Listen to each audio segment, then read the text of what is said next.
6:31. As you can see, Robert's not here tonight. He'll miss this meeting tonight. So he put me in charge, and you're in for a wild ride tonight. The first thing on the business order is roll call. Okay, good evening. Mayor Pro Tem Kearney, Here.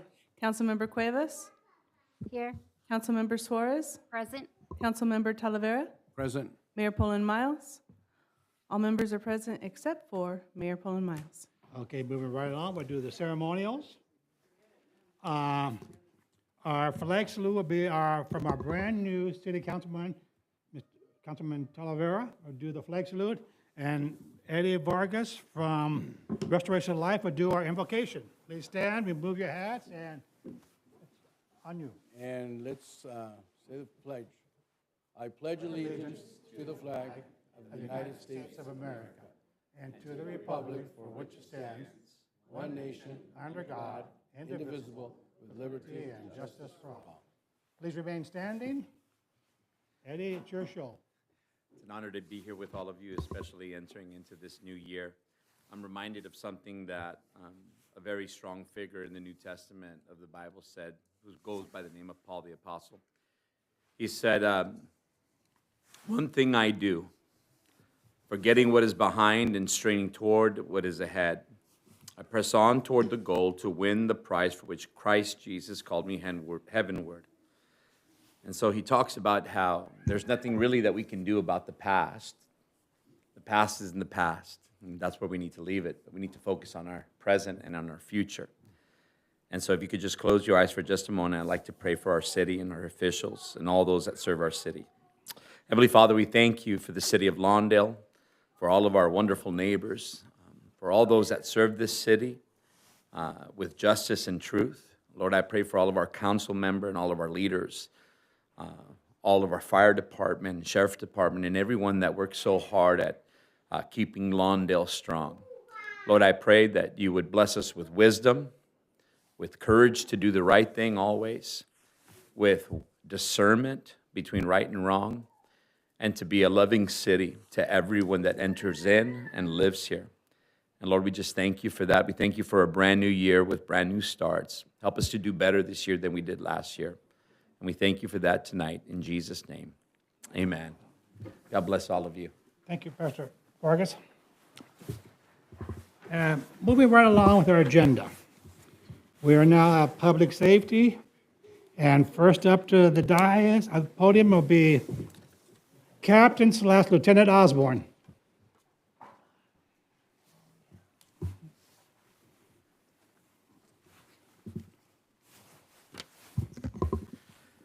Good evening, Mr. Mayor in his absence and your esteemed members of the City Council.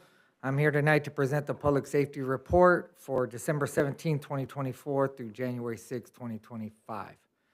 I will begin by discussing notable arrests and investigations. On December 17th, deputies responded to the 149th block of Hawthorne Boulevard regarding a theft occurring now. Call for service at a business. The responding deputies determined a grand theft had occurred and detained two individuals who stole in excess of $1,800 worth of merchandise. The two individuals were charged with grand theft and organized retail theft. The adult arrested is still in custody, and the juvenile was processed according to juvenile procedures. On December 18th, deputies responded to the 14300 block of Hawthorne Boulevard regarding a theft occurring now at a business. The deputies determined a theft occurred and the suspect fled the scene. A containment was established in an attempt to locate the suspect with the assistance of the LASD helicopter. However, the deputies were unable to locate him. Detectives have now identified the suspect and linked him to 5 other recent theft cases from businesses in Lawndale, and they are working on executing a search warrant for his arrest. Our traffic incidents. The Office of Traffic Safety recently awarded funds to contract traffic enforcement operations in the city of Lawndale. The enforcement details include patrols, targeted distracting driver, motorcycle safety, bicycle and pedestrian safety, and driving under the influence saturation patrols. These funds come from a state-funded organization. And the next community engagement is, the next scheduled neighborhood watch meeting is set for January 15th at 6 PM in the Harold Hoffman Community Center. I want to invite all the Lawndale residents to the gathering where they can discuss important public safety issues in and around their neighborhood with local law enforcement and fellow members of the community. And this concludes my report. Please let me know if you have any questions. Any questions for him? Okay. Thank you, Captain/Lieutenant Osborne. Thank you. Next up, we have Acting Assistant Chief Kane.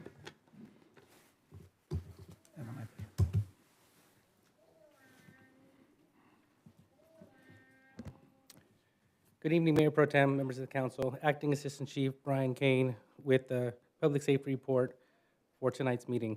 I would first like to amend the Public Safety Report for the month of November as a fire went unreported that occurred at 11/20/2024 on 154th Street, and that was a residential structure fire.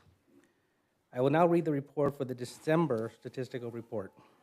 For the month of December, there was 259 total calls for service, 3 fires reported, 1 residential fire, which ended up being food on the stove, 2 warming fires at 405 and Inglewood, which happened to be with people experiencing homelessness. There were 166 EMS-related responses, 77 of which required ALS interventions, and there were 6 responses within the city for the Advanced Practitioner Unit in the month of December. Quickly now, I will go over the statistical summary for the year 2024. So the end-of-year reports for the year 2024, there were 2,521 total responses or calls for service from the fire department, 22 fires reported, 1,696 EMS-related responses, 837 of those responses required ALS interventions by our paramedics, and there were 74 total responses for the year for the Advanced Practitioner Unit within the city of Lawndale. That concludes my report, unless there's any further questions. Any questions from the council? Acting Assistant Fire Chief Kane. Okay, thank you for your report. Good evening. Okay, moving right along. We have a presentation. This is in recognition from former Senator Stephen Bradford, we're recognizing belated recognition to Senator Stephen Bradford for his service to the city of Lawndale as a senator and assemblyman. Let me read this bio. I haven't read this much since I was in the 3rd grade. It begins with, Steve was born, as I said, Stephen Bradford brings a lifetime of experience to the California legislature. In over 2 decades of public service, first in the Gardena City Council member, then as State Assembly member, and then former state senator. Senator Bradford is most recently the vice chair of the California Legislative Black Caucus and chair of the Senate Committee for Energy, Utilities, and Communications. So if you want to know why your utilities bills went high, you talk to Senator Bradford after the meeting.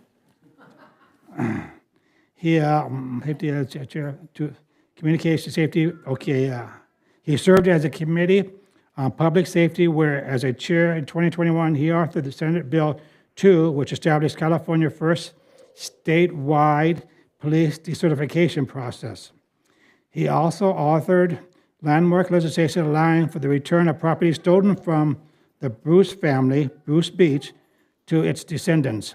Senator Bradford also served as California Reparations Task Force, which studied and made recommendations for further reparations of descendants of slaves. He authored the Ebony Alert in 2023, which helps bring home missing Black children and young Black women. And in 2024, he authored SB 1348, creating the first in the nation designation for Black-serving institution of California colleges that are committed to and invested in Black student success. Prior to his service in local government, state government, Senator Bradford was employed by Southern California Edison. Again, if your Edison bill is too high, talk to the senator.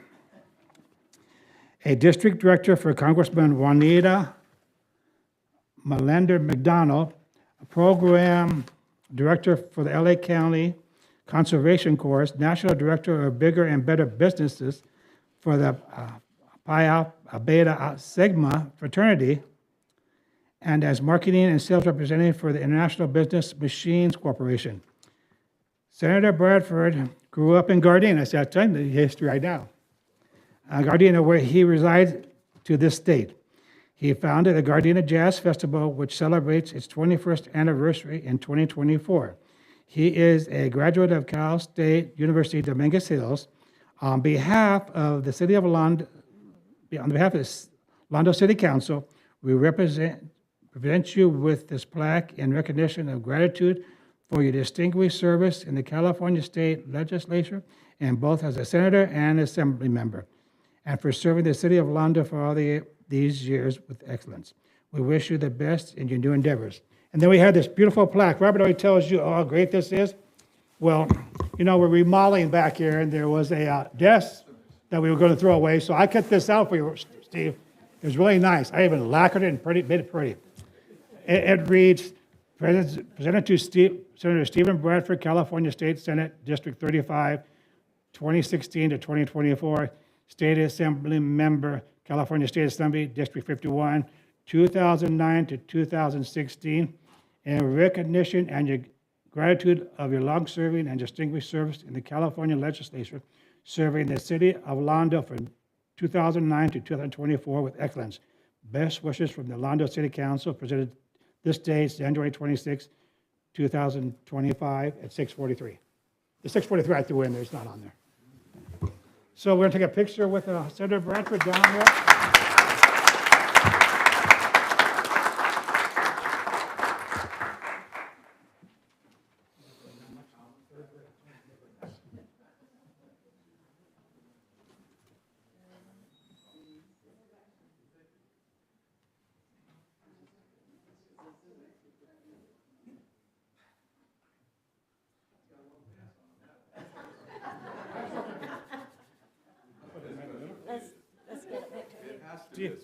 This short under here, this short under, don't worry. I hope so.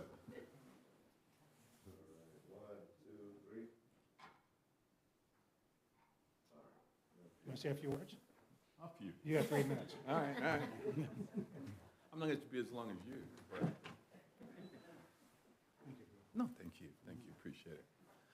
First, let me say how honored I am to receive this, and I appreciate the Mayor Pro Tem Kearney and this council for this recognition. But I think we would all agree the work that we do as public servants is not about the recognition or things of this nature, but it does feel good to be recognized.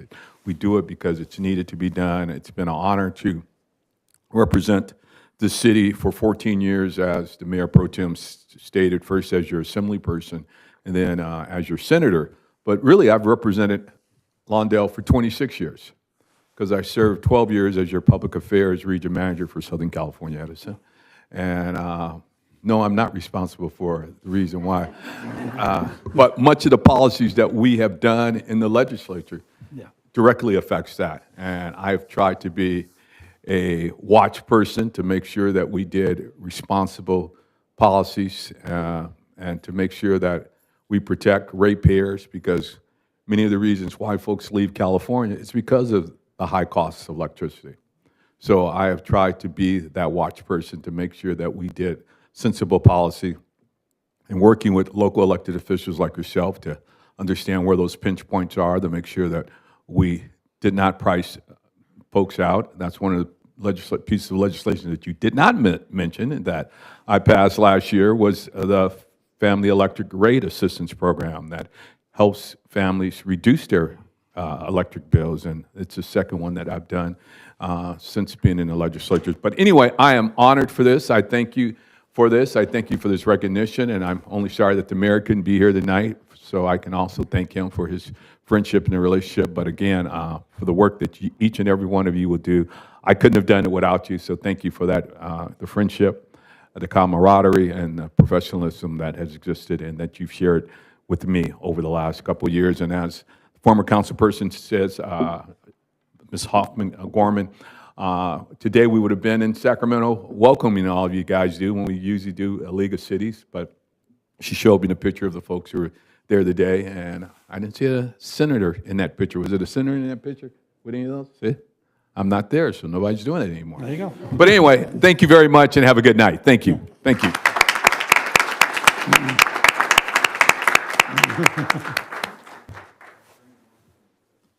Okay. I have my shorts under my pants, don't worry, Steve. Okay. Okay, moving on with the agenda is oral communications, item down on the agenda. Please line up by the flag. And Robert used to tell you the story, it's 3 minutes. Green light comes on. When the yellow light comes on, you have 1 minute from there, from yellow, yeah. Huh? Is yellow light to the red? 30? Oh. Okay, so you have 2.5 minutes until the yellow light goes on. And then 30 seconds from the yellow to the red. And first up, Mr. Gary Adams. Gary Adams, decades resident of the city of Lawndale. It is my understanding, belief, and contention that Frank Talavera was illegally sworn in as councilperson. He was not a resident of the city of Lawndale at that time. His house burnt on November 20th. I find it interesting that the fire department didn't tell us what the cause of the fire was, although there was an ongoing code violation, which Mr. Talavera flagrantly at the council meetings stated that he would not comply with. That, in my book, makes him a criminal. Does this city want a criminal on the city council? I don't. Until legally removed from the council, he should not be allowed to vote or otherwise represent the city in any capacity. It is requested that these issues be addressed tonight because he has the power currently to vote, and he should not be allowed that power since he was illegally placed into office. Now, he was a resident at the time of the election. He was not a resident at the time he was sworn in. It is my understanding he now is resident again, but that you can't fix a crime after it's already been committed. It's already been committed. It needs to be addressed. And this issue has been brought up to the city attorney. I don't know what he's done about it or what the council's position on this is, but as a citizen of this city, I am very concerned about illegal activities on the part of the city. I brought this up in the past, that code enforcement has not been done legally. It has been done disparately. The policy of the city, and this is on city council televised records, only enforces codes when somebody complains. That is disparate treatment, and it's illegal. Disparate treatment under federal, state, and local law is illegal. So this gentleman is purposely, knowingly violating the code. And again, I find it very interesting that the fire department did not tell us what the cause of the fire was. It is my understanding that the house had overloaded electrical circuits, which is possibly, at least probably, the cause of the fire. Do we want a criminal living amongst us to begin with, or do we want a criminal on the city council? Again, I don't. And so I would like to hear from the council on this tonight. What is your position about having criminals on the council? Is this what the city wants? I haven't seen a light yet. Good. Another thing that I would like to address, and I'll bring this up again under a item on the agenda, is the fact that I haven't seen, I don't know that it doesn't exist. Time's expired. Oh, shucks. I'll get it on the next one.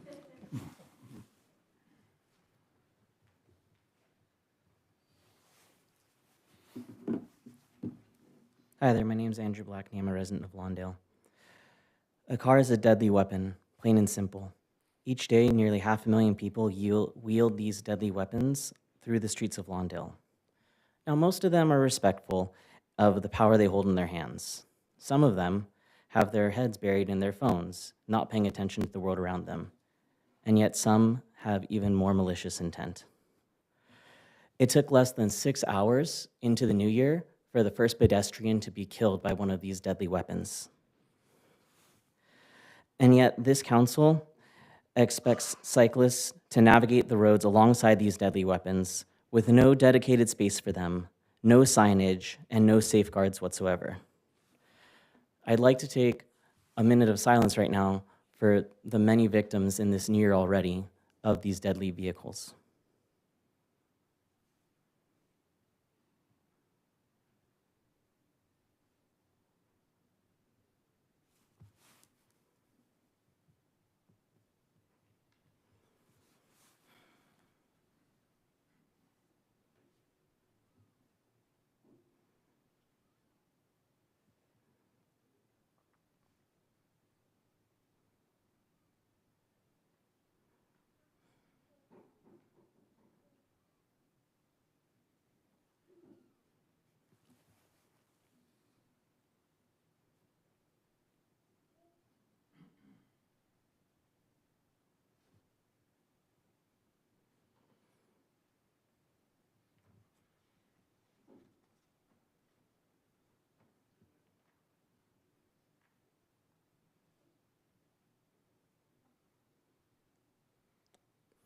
Please take that into consideration.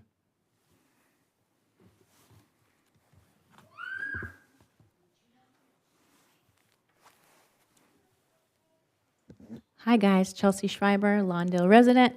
I just wanted to come down here and not talk just to you guys, but to everyone who's listening. Metro has announced that the final EIR will be released in the second half of 2025.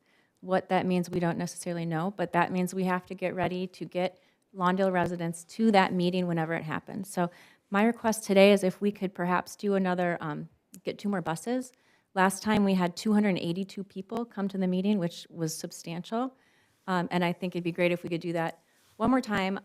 Additionally, my worry, and I know you guys all know this, but that people in our community don't know about what's going on. There's a new homeowner across from us who is directly adjacent to the tracks, and I knocked on their door, they had no idea. They closed within the last 2 months, and they don't know about something that's gonna impact their property. So I just wanna do whatever we can in the next 6 months, no matter what. If you wanted to go on Hawthorne Boulevard, if you wanted to go on the row, if you want buses, I don't care. I just want people at that meeting, and I want people to know what's going on.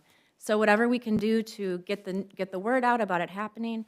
Additionally, I have asked Metro 16 times from talking to them in person for Farsi, Arabic, and Spanish interpreters to come to the community and talk, and they have never even responded to that. So we have a large Arabic-speaking community that go to William Green, my son's school, and I can't communicate with them about what's going on, and we need something. And if Metro's not gonna do it, we have to take it into our own hands and do it. And like I said, I don't care where you want it to go, I just want people to know about it. So whatever we can do, I would appreciate any city help, anything you guys can think of. Additionally, if anybody's listening and they wanna get involved, they can email me. It's the LawndaleGnomeking@gmail.com with a G. Let me know. We will be having meetings every single month, community meetings about this, that are directly like neighborhood community, not city-sponsored meetings, to discuss what we're gonna do going forward, because we are a community that doesn't have time to go to these meetings during the day. So we need to do whatever we can to recruit whoever we can to make sure that the Metro Board of Directors understands where Lawndale stands on that. So thanks for all your support. I appreciate it so much. I just when I when I talked to the new homeowner who had it's literally attached to the row, and they had no idea that, it just continues to blow my mind. And I walk the row every day, and I still talk to people who don't know anything about it. So whatever we can do, I appreciate it all. Thank you.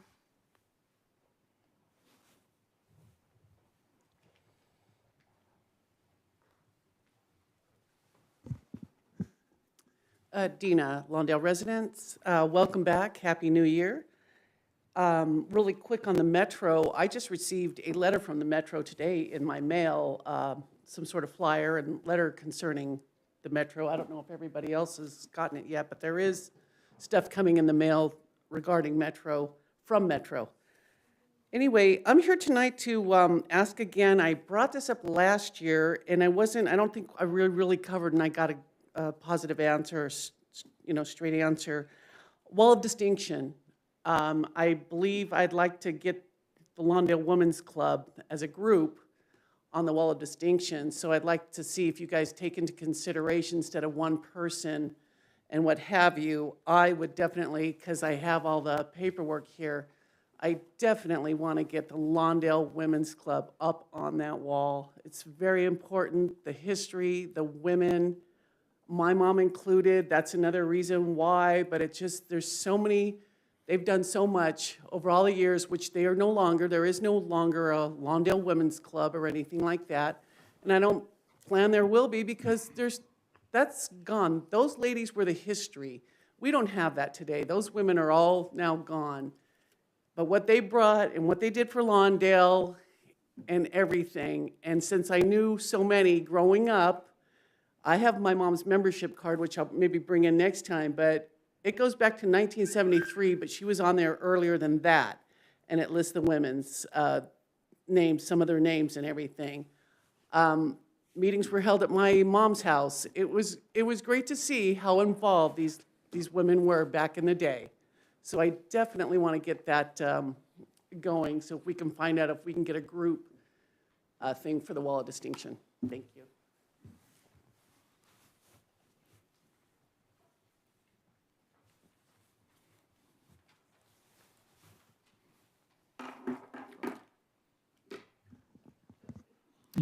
Good afternoon, City Council. I have to change what I was going to say because I came here specifically to thank the mayor for this new program, the Clean Energy Program, to provide homeowners with funds for retrofitting and replacing and upgrading things like windows and roofs and electrical and things like that. And so I guess I will be back for the next meeting to thank him in person. And I am actually really concerned because I didn't know that there was a connection between, there were two fires, and the fact that there may be people on the city council who have code enforcement issues. That doesn't seem right.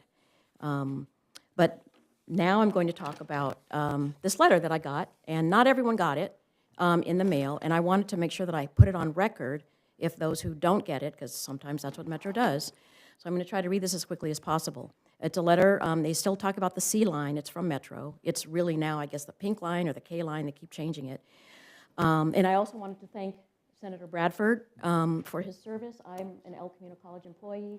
He has always been a very big supporter of El Camino. He's there all the time, so thank you.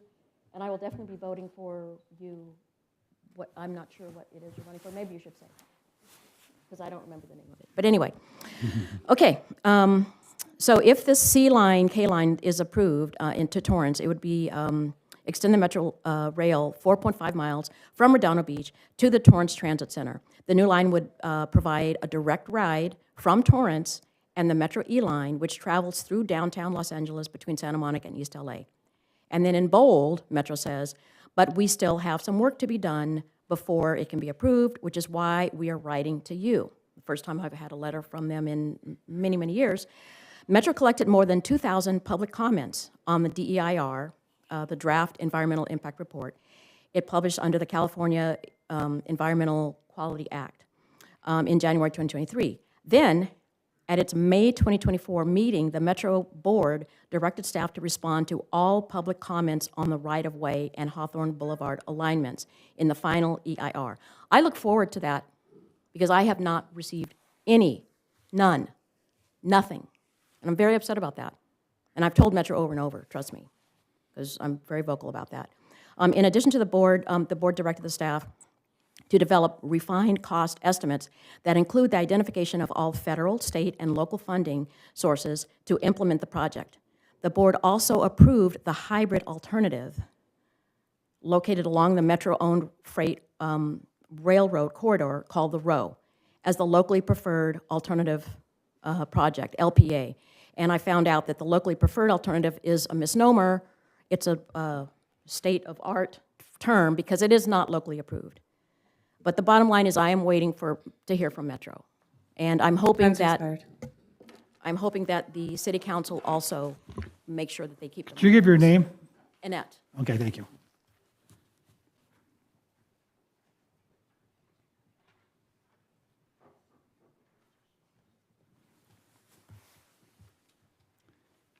Anyone else?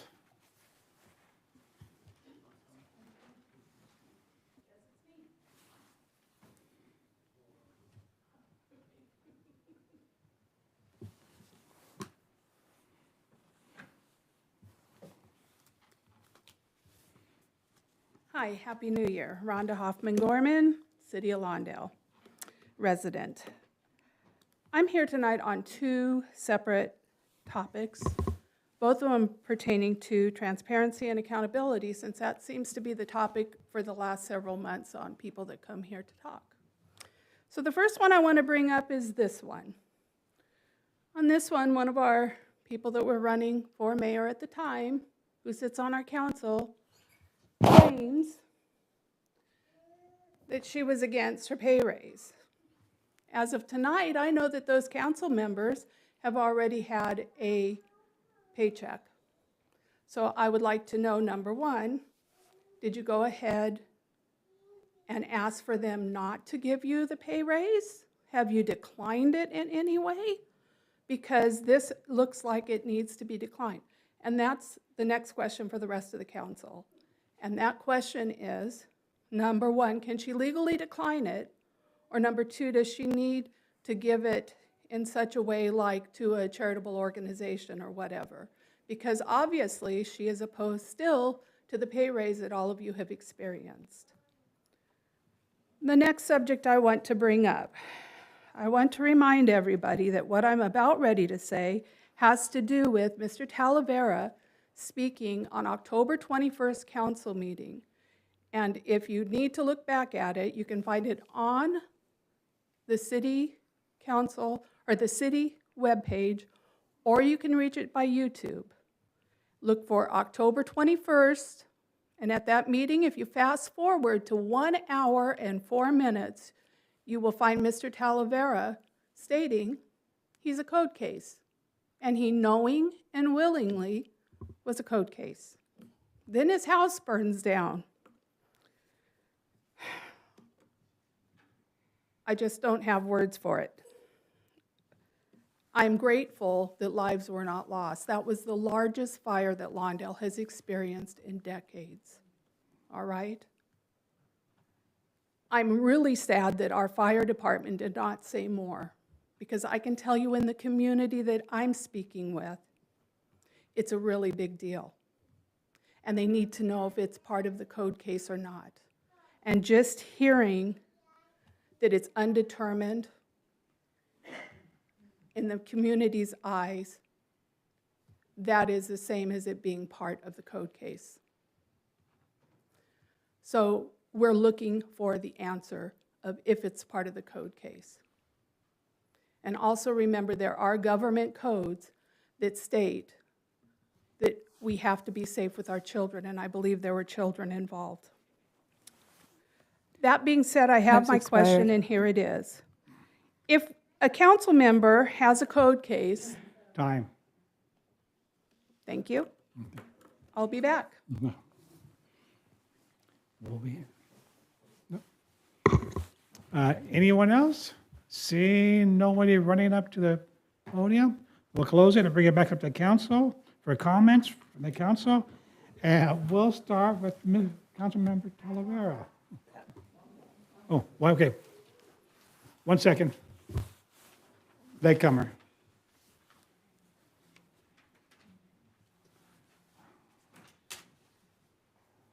I'm Sarah Bogram. I'm Rhonda's kid and carrying her grandkid right now. But I'll finish her question then, since she ran out of time. I'll finish Rhonda's question. If we have council members that have code cases, are they legally allowed to be involved in the decision-making process pertaining to any current codes? If that makes sense. Essentially, it's a bit hypocritical to have two code cases sitting up here themselves making decisions on future code cases. That's the question we want answered. Okay. Right? Thank you. Let me give it a second, see if anybody else wants to come up here. No? Okay. Now we'll close it and bring it back up to the council. And we'll start comments from Councilmember Talavera. Okay, good evening, everyone. Thank you for coming out. It's a pleasure to be here. I didn't expect to have so much notoriety today, but hey, that's part of the job, I guess. So Regarding the first comment, Mr. Adams asked the city council or city manager and council what was the question, so I'm going to defer that question to them. But I would like to say that I've been a resident for 63 years, and at a time of less than 20 days where I had to be out of my home, you know, that doesn't constitute a residency. So my 63 years here in Lawndale does. So I'm a proud resident of Lawndale, and I've lived here all my life. That's all I have to say. Andrew, I had a meeting with Andrew, and I enjoyed our conversation that we had. I was enlightened by some of the things that he was saying, and that's what I'm looking forward to with many other residents that have been here to put me up to date on some of the things that we need here done at Lawndale regarding the metro and other things. So I want to thank Andrew for that time that he spent with me. Also, I think also the issue that Dina brought up is very wonderful because people need that recognition, like Senator Bradford said. We don't do it for the recognition, but it's good to be recognized. So I would definitely encourage the council to look into having the Lawndale Women's Club listed on that wall of distinction.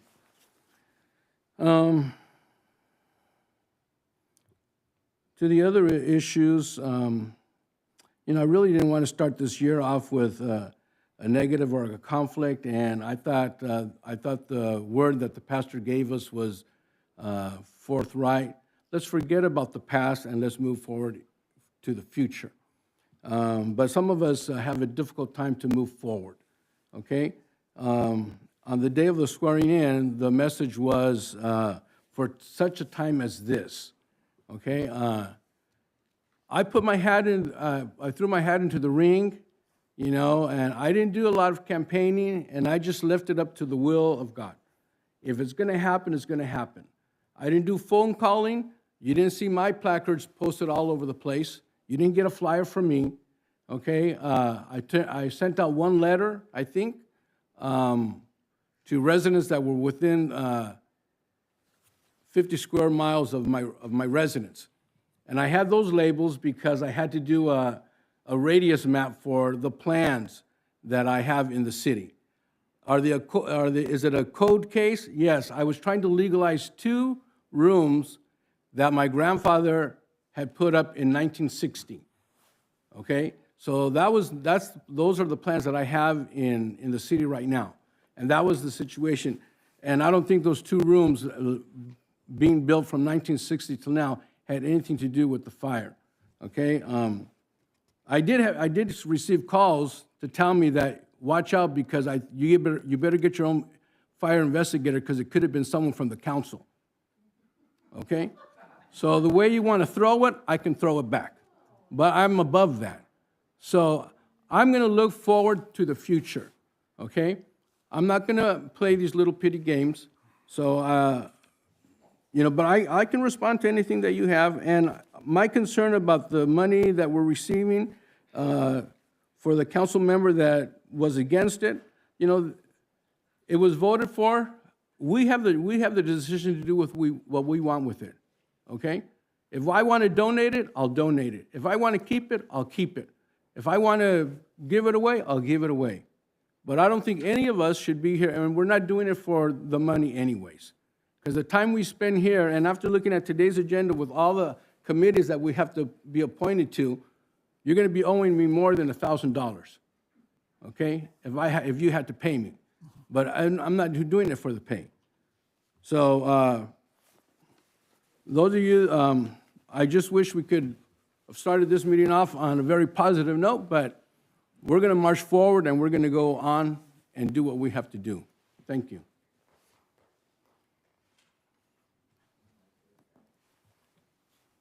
You done? I'm finished. Okay. Councilmember. I'd like to thank everybody that came out. I've always been a strong supporter of people being vocal because I think that holds us accountable, and I want you guys to continue to come up here and express your concerns. So I'll start off. I know, Andrew, we're going to get to the local travel network later today, so I hope you have some comments on that, and I do see the COG staff here too. With regards to the buses, for Ms. Schreiber, if we can look into putting that on, allocating some budget for that, because I do think that was essential with getting residents who are impacted by that, which is technically probably our whole city, over there to express their concerns. And then the wall of distinction, if we could also look at that. If I remember correctly, I think we did make the changes, or that might have been coming. So I do want to look into that as well. And then I do want to talk about code enforcement, particularly because I do think it's important to have a process that is applied fairly and equally across. I think when it comes to code enforcement, it's not so much as we're policing people. I think the intent of it is to get people in compliance. Now, I'm pretty sure if you went and did an audit of every single home in the city, you would find something that was, a permit wasn't pulled, whether you changed out a light fixture or something of that. But I do think it's important when these cases come that it's applied equally, even when it comes to us sitting on the council. So I would like to see if we could get maybe a presentation at a future meeting on how code enforcement cases come about, how we work with the residents, how many notices they get. For example, if they have a site plan with the community development department, does that stop the code case? And how do we work with them? Because the main intent is to get compliance. And so that would be my question, is we can see how it's applied equally and fairly across the entire city. That way there's no allegations of any members trying to use their influence to get ahead of it. So that's one thing that I would like to look to bring back to the council. But I do appreciate everybody that came out and spoke today. And just a reminder that we up here, we're human too. None of us are perfect, but I think that we all try and do our best when it comes to here. And I think all of us up here are longtime city residents, and so we just want what's best for the city. And with that, I'll pass it along. Okay. Councilwoman Weber? Thank you, everybody, for coming out and speaking. I do have a question for our city attorney. It was brought up by Gary about the swearing of our council member, if that was a legal activity or illegal. Sure. We looked into that prior to it happening, just to make sure that the city would not be facing liability. And our conclusion was somewhat similar to what Mr. Talavera said kind of from the heart a few minutes ago, in that temporary housing in light of the events at his home did not change his residence for purposes of the California Government Code or his domicile for purposes of the California Elections Code. It takes an intent to move in order to change your residence, and that was not present. There was a displacement. And so a council member did tell me that he had moved back into the city, and I let him know earlier today when we had a meeting that shortened our meeting by about 15 minutes, because I was going to walk through with the council member the steps that he would need to take to make sure he was on the right side of the line, but he's already resolved that. So I am not concerned about the seating of Mr. Talavera last month, and there's no need to do a re-swearing or anything like that. The city is in a safe posture. Thank you. I also would like to see if we could look into the buses for the Metro meeting. And what steps do we need to do to recognize the Lawndale Women Club? I know we spoke about it, but it never got brought back. So I'll check with step? Mayor Pro Tem and Council. I'll check with staff. I know we looked at it last year, and I'll get back to you. Thank you. Thank you. And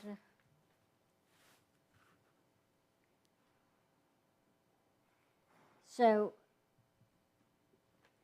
they also brought up about those council members that have code enforcement cases should not be able to vote. Is there anything in the law that says, Greg, that they're not able to participate or? No. The limitation would be, the limitation under the law would be if there were to be a suit that the city entertained against the code violator, if that code violator was any person involved in the city, whether it was a council member or a member of the staff, they couldn't be taking part in that kind of a lawsuit on both sides. But with respect to looking at the code, to adopting new codes, to adopting revised codes, there's nothing in the law that says that going through a code enforcement process would hamper you from acting on that as a member of the council. What if those revised codes benefits the council? Are they supposed to step down, or what? You know, let's say I have a fence that I have a code on, and then we revise the code. Do I have to remove myself from that vote, or could I vote on that? It would really come down to whether there were what I would describe as a special benefit versus a benefit generally applicable to the city at large. If a member had what I would describe as a rare case, need not even be unique, but a nearly unique case, and so there would be a special benefit, then I would certainly look deeper into that and then counsel the member of the city council on what their options might be. But if we're talking about generally applicable codes, and there were not a special benefit, but it did, in some case or another, help to resolve, then I would not see a problem. Truly, I think in the hypothetical, that's the best I can do. If this were something that we started to look at, I would be able to better identify from the facts in front of me a situation that would lead to a conflict. And then you would advise us at Yes. that time? Yes, Okay. yes, ma'am. And my last question is, the new council member, he doesn't have a home. Do the code cases go away, or do they stay in place? I can only speak to the cases that have been passed to my office, and this one has not. Okay, So I do not know that answer. thank you. Okay. I just want to thank everybody that spoke tonight. I have two questions. Well, one's a concern.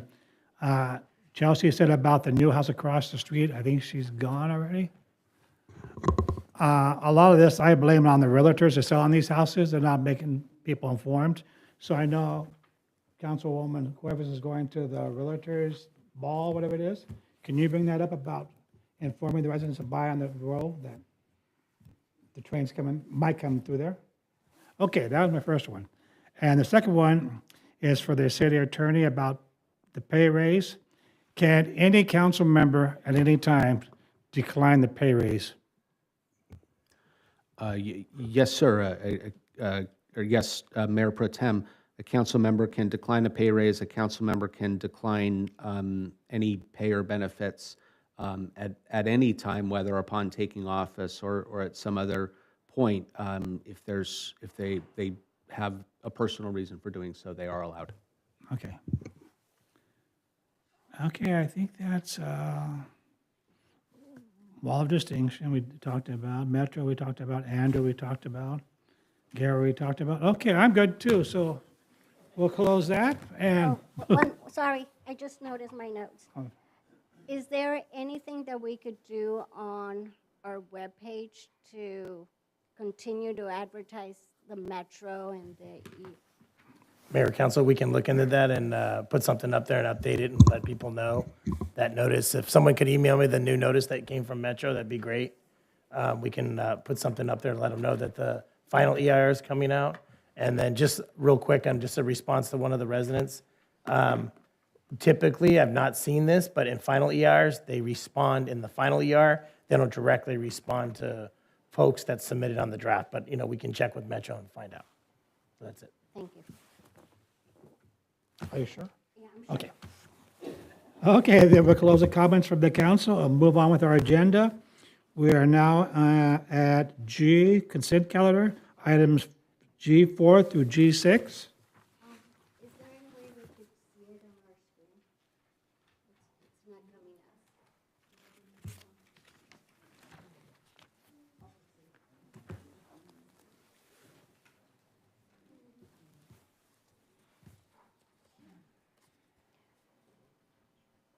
I do have a question on that. You save it for the 2 weeks.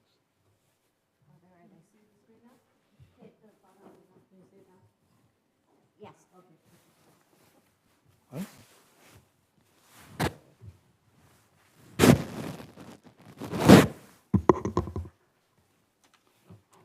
I do have a question on the credit card payment that we did. It's on the consent calendar. I believe Councilmember Suarez requested for us to have a detailed line of what was being, what the credit card was being used for. So I don't know if you received that. It's in there? Yes, it's in there. I didn't see it. It's right there. Where? Detailed credit card charges. Let me see. It was one of the. Okay, never mind. I'll look at it from Pat's. I've got Yes, one. sir. It's here. Page 8. Yes. Okay, again, I did have a question, though. Last year, I requested that we include the petty cash payments and what those were for. So I don't know if we're working on that. Yeah, thank you, Councilmember. The petty cash payment, they are actually on there as well. We don't actually have many petty cash payments that come through. I think there was one in the prior council meeting. Those are only, the reimbursement, which is what would be reported on there, is only done maybe 2, possibly 3 times a year. But we are putting the details on there. I believe the last one had it. Thank you. Thank you. So I'll motion to approve. let me ask if there's any more questions first. But sorry, okay. sorry. Okay, go ahead. We have a motion by council members, what's your name, Cuevas? I'll second. Oh, lucky, they put me under the fire. And second by council member Suarez. Council, please vote. You have to ask if there's more discussion. Pardon me? Sorry. You have to first ask if there's any further discussion. Oh, excuse me. Is there any further discussion? No, Madam City Clerk, there's no. No. Then I'll allow you to vote.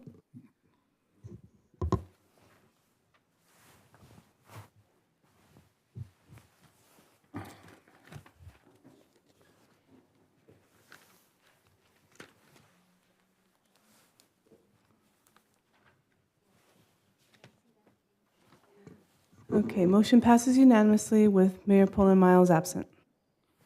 On the Okay. Now the favorite part of the night, public hearing.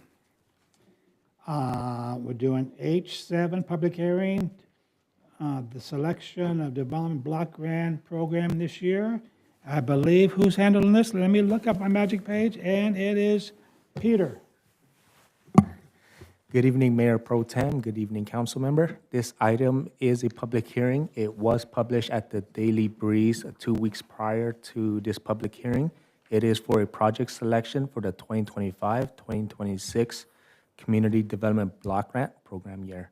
So a federal agency, HUD, the Housing and Urban Development, they implement and administer a program that provides federal money to states and cities. And the intended use of this grant is for low-income areas, economic development, removal of blight. So every year, the council at a public hearing considers what type of program and how the money is going to be used. And Lawndale is considered a non-entitlement city because our population is less than 50,000. And because we're a non-entitlement city, we work directly with the LA County Community Development Authority for use of this grant. So we do send them documents and paperwork, and they oversee the program. Very minor oversight, but they do oversee it. So for this fiscal year, staff is asking for council's consideration to use 15% for the seniors activity nutrition program, and then the remaining 85% for a street resurfacing project. It's on 154 from Hawthorne Boulevard to Larch Avenue, and the second resurfacing project is on Mansell Avenue from 147th to 145th. So with 15% of it, it will be about 37,000 for nutritions and 211,000 for streets program. The LACDA has allocated or projected a annual fund of this year of $248,000 for use. Staff is available to answer any questions, and staff recommends that this item is open for a public hearing.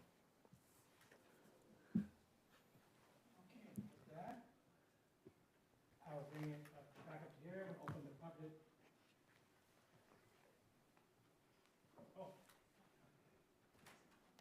Councilwoman Swear. Thank you. I had a question regarding the streets. And so we measure them by the PCI, with the severity of the condition, from what I understand, of the streets.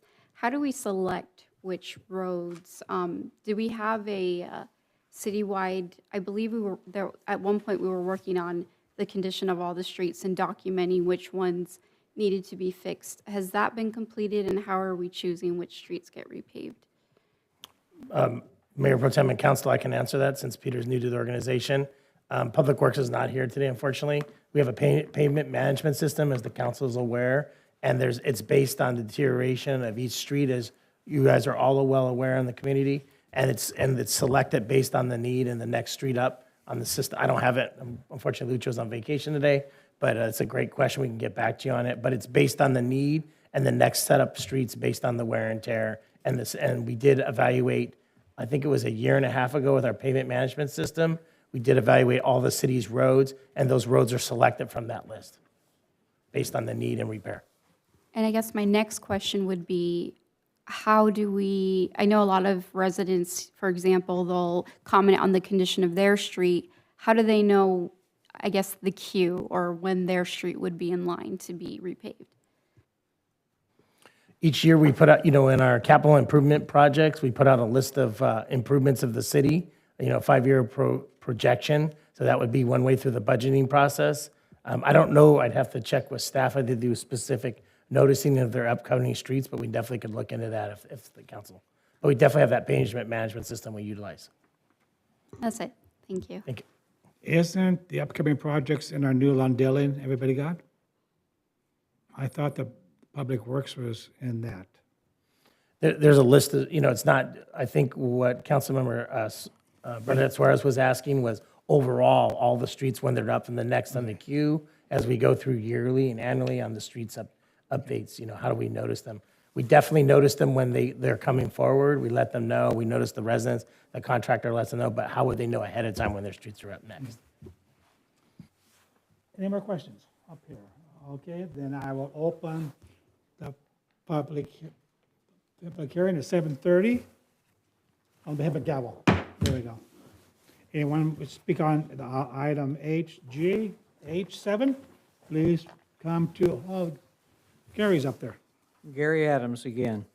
I'm opposed to the approval of this plan as currently contrived, and on the basis that the city, to the best of my knowledge, has not provided a vision to the citizens of what you expect the city to look like.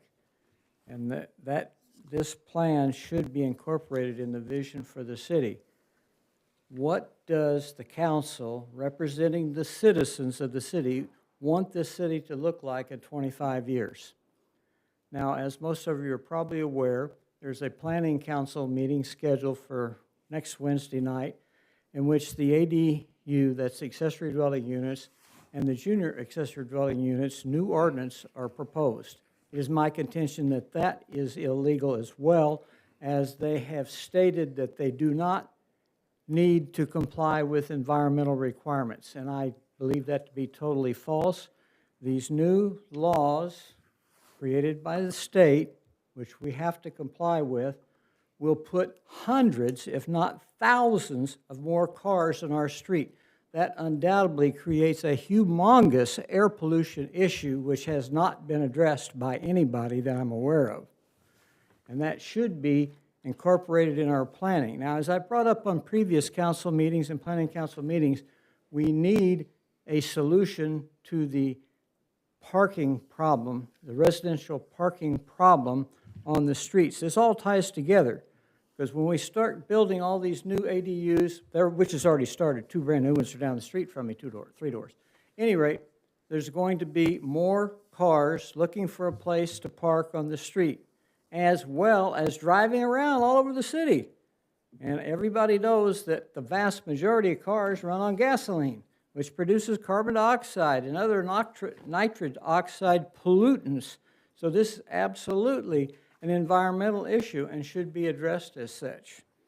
So, again, I'm opposed to the approval of the new ordinance for ADUs and junior ADUs until the environmental issues are addressed. And part of that ordinance should be addressing the overall vision of the city. I would ask the council, does the council has a vision for the city? If so, is it publicized? And if so, does the new proposals fall in line with the vision of the council representing the citizens of the city? Because I know I don't want what I see coming, and I don't claim to be a prophet, and I won't misquote scripture like one of our council persons did, which, incidentally, that brings up what Will Rogers, I think, was the one that's responsible for this before all of us was born, probably, or at least most of us, maybe not Pat and me. But he said, made a statement that figures don't lie, but liars figure. And I'm going to leave it with that. Okay, anybody else want to speak on this item? Okay. Seeing none, I'll bring it back up to the dais and final comments from the council before we vote. Anything? Okay, I have just one for Peter. I'm a sticker for numbers. So on the second page where you have the proposed resurfacing project, you have 154th. You don't have an estimate there. And on Manziel Avenue, you don't have an estimate there, but I know back in the back you do. Look at the second page of it, you have blank dollar signs. But, and the attachment A, you do have the numbers on there to bring up to 240. Can you make sure you have the numbers? Okay, because I like numbers. Got it. Those numbers come from Public Works, and Okay. we'll get them All right. corrected. Thank you. And with that, what's the desire of the council? I'll motion to approve. And I'll second it. We have a motion, let me get this right, from Councilwoman Cuevas, a second by Councilmember Suarez. Council, do you have to read anything, Mr. Attorney? Okay, please vote.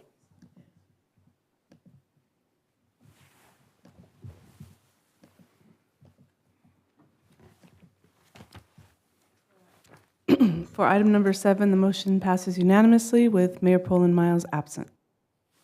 All right, thank you, Madam City Clerk. Moving right along with our agenda, we are now under I-8, Lake County Sheriff's Department educational piece on body-worn cameras. And again, presenting this is going to be Captain/Lieutenant Osborne. Good evening, Mayor Pro Tem and the City Council members again, Lieutenant Osborne. So I'm here to quickly discuss, to try to educate the public on how the deputies are required nowadays to clear a call for service when they get dispatched with the new body-worn cameras, and the amount of time it takes from when I was a young deputy and we didn't have body-worn cameras. So I don't know if you guys saw the news in the last week, but our computer-aided dispatch, our CAD system had went down. Thank God it's back up. So the way it generally works is when somebody calls in for a call for service or a deputy does a traffic stop, they will create what they call a call with a tag. It will get sent to their computer. The deputy is required at the end of the call or the traffic stop to clear that tag information out. And there's things they're required to put in there. Statistical code used for data tracking, the narrative associated with the outcome of the call or the traffic stop, names of all people involved in the traffic stop or call for service, the reason for the contact, was the person arrested, cited, data associated with the call. So once they do that, then they go to the sheriff's automated reporting system, which came in effect in 2015 under AB 953. So that is called our SACRA system. So for every contact we make with any individuals on either a call for service or a traffic stop, the deputies have to fill in the following information for each person contacted. So if you stop a car, 4 people's in the car, you have to do 4 entries into the SACRA system. California monitors it. They have to put in the location, the time, reason for the stop and detention, the actions taken during the stop disposition, the perceived race of the person stopped, the perceived age, the perceived gender, and the perceived LGBTQ+, perceived disability, and perceived housing status. Once they put all their perceptions in, then they have to clear it out with what the person actually identifies as. After they finish that, then they get to download their camera for each contact, and they have to label the camera in evidence.com, which is our database that holds all the camera stops. So just on a simple call for service, after the call is completed, however long that takes, the deputy could be there anywhere from 10 to 20 minutes clearing out the call before they could proceed to the next call. On a traffic stop, the same thing. So like our traffic motor officer, he could do 20 traffic stops in 8 hours. He could cite 10 people. That will take him an additional hour and 20 minutes to clear all that information out required by the California Department and the LA County Sheriff's Department. And with that, that is the quickest, simplest overview I could give, but I could answer any questions if there's specific questions you guys have. Do you have any questions? Oh, Councilwoman Cuevas. What could we as the city do to assist the deputies in downloading and putting all this data faster and getting them out in the city? Is there a program or is there something that could tie it in? You know, nowadays communication it's quick. If you do it in one system and normally the cloud takes it to the other system, is that something that's in the works for them? Yeah, so I always tell people the beauty and curse of the LA County Sheriff's Department. The beauty is we're a very large agency with 18,000 employees, 10,000 sworn officers.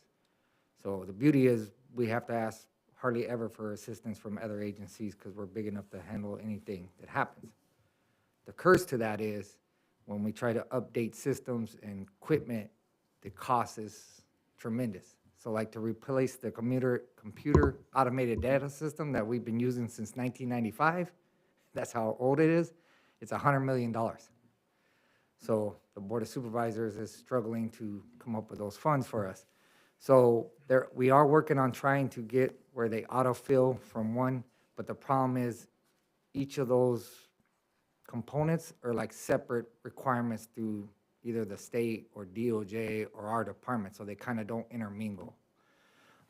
The only thing the citizens could assist us with is like when we go to a call for service, say we go to your house and you have video, the deputies will provide the homeowner with a link that connects them straight to our evidence.com, so they could just download their video right into evidence for their case. And I think that's the biggest assistance, like when we have robberies and people's videos, is a lot of people are hesitant to use that link. I think there's some kind of fear, misnomer, what it's going to be used for, but that just goes into our evidence.com, so when we present the case to the district attorney, they're able to log in and look at it. Is that in an anonymous thing, or So do we have to put our name information in there, or could it be No, when the anonymous? deputy provides the link to the homeowner or the person, it's associated with the call for service, so you don't have to put So you don't have to mention, I saw this. and- No, you just send your video to that link and download it, and it goes right into that call for service. All right, thank you. Any more questions? If not, thank you, Captain / Lieutenant Osborne. Thank you. And I believe this is just an update or informational or receive and file? It's just a receive and file, just an update. We had comments on the processing that the sheriff's department have to go through recently on the citations for the fireworks. And so folks have been wondering, why it takes so long and all of the things that they're required to do. So we wanted to give an update to the council. All righty, thank you for that information. And we'll move it right on to number 9, city representatives of intergovernmental agency boards.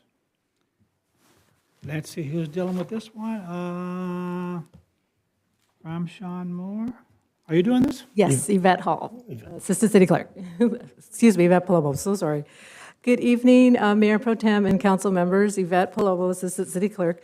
This report is to request that the mayor and the council review the list of delegates and alternates currently serving on various intergovernmental agencies and to make any appointments or modifications as needed. In conclusion, staff is recommending that the city council confirm the mayor and/or mayor pro tem's appointments and adopt the resolution as amended. That concludes my report, and I'm happy to answer any questions. Thank you. There you go. Okay. So I know the mayor wants to stay on what he has on here. And I'm going to stay on mine with the exception of the Sanitation District 5. I no longer want to be the alternate. So we'll start the very first one, which is, what is this one? The Budget Ad Hoc Committee. Right now, it's myself and Councilwoman Suarez. No, one, two, three. Just tested you. Good job. Again, Robert and I want to stay on the same ones. Let's see. Contract cities. If anybody wants to be on the contract cities as the delegate, I'd be more than willing to step down from that. I do have a question. Okay. Before we get into the appointments, did we give the new council member kind of a breakdown of what each board does, just so that he could look through and see which one he'd like to? I don't know if that was done. Okay, we have not done that. We can. Okay. I think that would have been appropriate since, to see which one might be to his liking. And Can we continue this? Or is it? Well, I guess if there's some Let me ask meetings, if the council have to attend some of these meetings, we have to have the delegates, and some of these might be time sensitive. Well, we still have the delegates right now. We can still send them till we do a new board, correct? Correct, Madam? Yes, you could still send the same delegates if you agree with that, of course. unless you want to, if you're okay with doing an appointment, unless you'd like to learn what these boards actually do. No, I'm open to whatever the council's pleasure is. We're going to give you a lot. So Good, give it to me. Okay, well, does that answer your question, Bernadette? Yeah, I just Okay. wanted to make sure he Yeah. was comfortable with choosing them. Okay, let's start with the first one. I would like to be an alternate on that one, on contract cities. Okay. Sure, okay, anybody want to be the delegate? If not, I'll take it back over if nobody wants it. I have no problem serving as a Good delegate. job. And then Bernadette would be the delegate?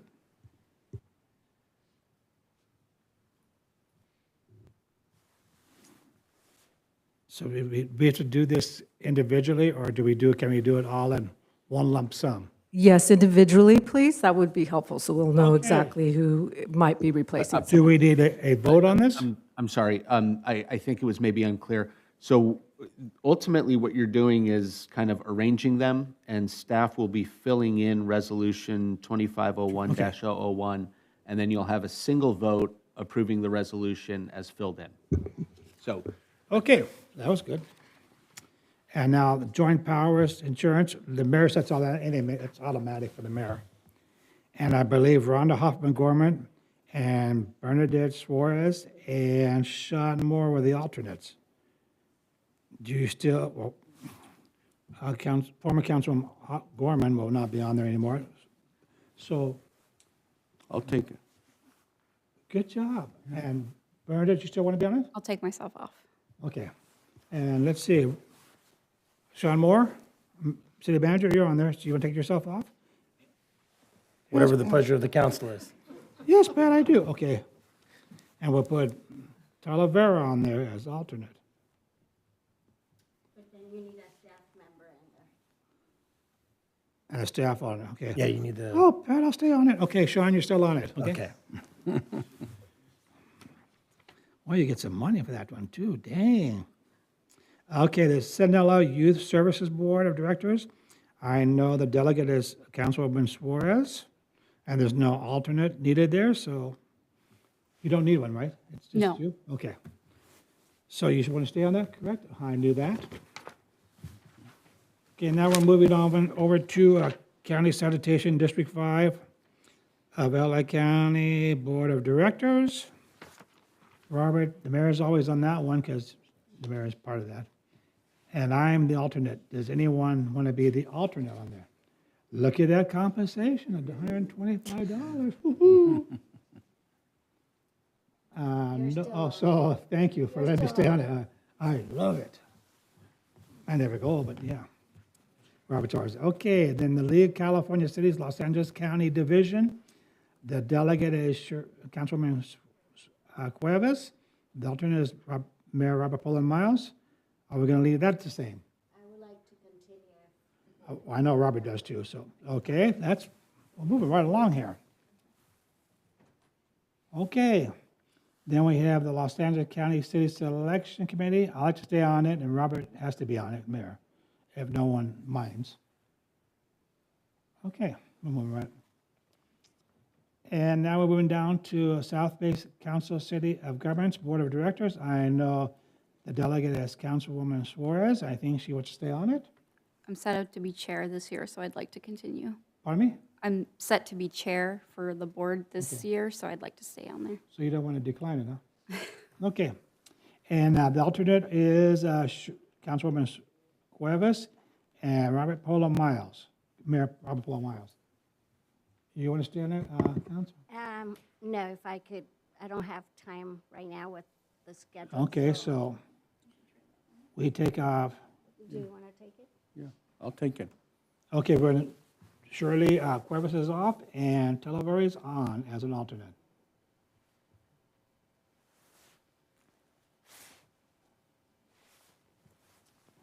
Okay, the last one is the Southern California Association of Government General Assembly Business Meeting. The current representative, delegate, I should say, is Councilwoman Suarez, and I am the alternate.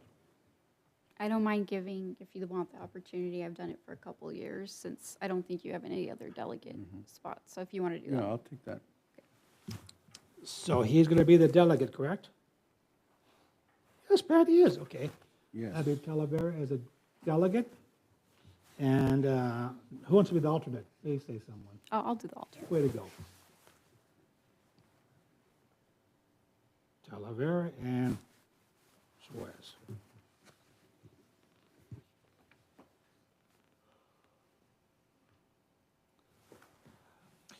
Okay, I believe we did that. We handled that quite well.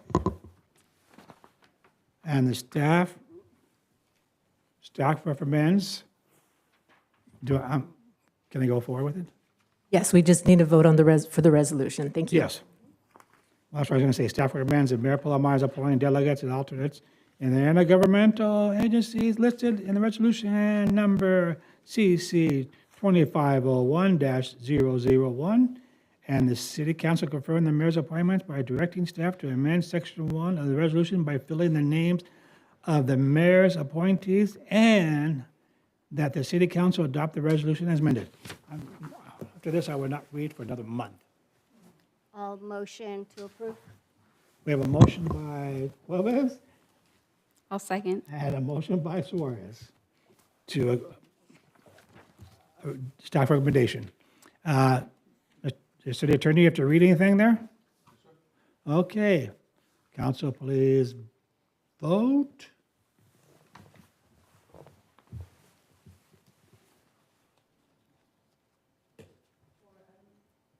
For item number 9, the motion passes unanimously with the mayor absent. All righty then. I need a drink. Now we're on I-10, City Council Ad Hoc Subcommittees and Standing Committees. And let's see who handles this one. Yvette, are you handling this one too? Yes, I knew that. thank you. Good evening, Mayor Pro Tem and council members. Yvette Palomo, Assistant City Clerk. This report is to request that the City Council review the ad hoc subcommittees and standing committees list and to determine which subcommittees may be dissolved or modified and to appoint a new member or reaffirm any current members. Staff recommends that the council review the list of subcommittees and direct staff on any modifications. That concludes my report. Happy to answer any questions. Thank you.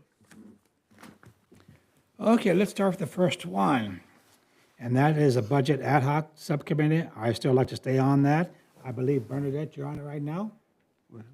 We appointed you last year. Did we skip the first one, the school Pardon me? district? The school district, city school district maintenance and joint use ad hoc committee? On the bottom of page 10.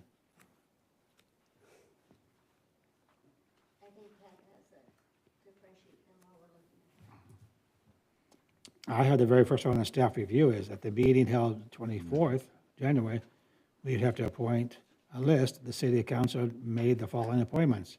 For 24-25, we made myself and Mayor Pro Tem at the time.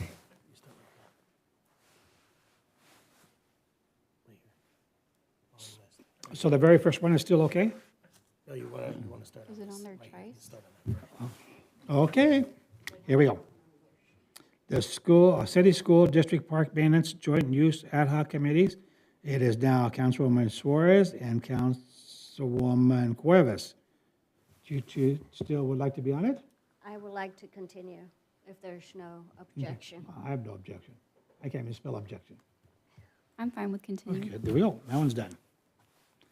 Okay, the next one is the budget ad hoc committee.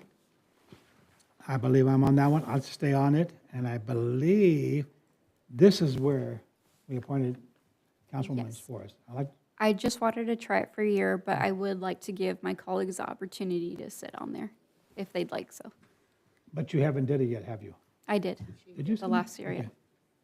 So, let's stay on it, but who would like to be the other member of it? It's exciting. So, Councilwoman Suarez, you're still on it. Okay. I mean, if no one else Way to wants volunteer.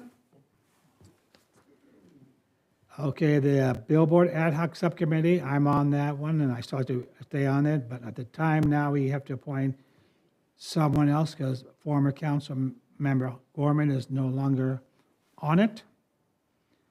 Do we have somebody to step up and volunteer and raise your hand, or I just point at you? I can point.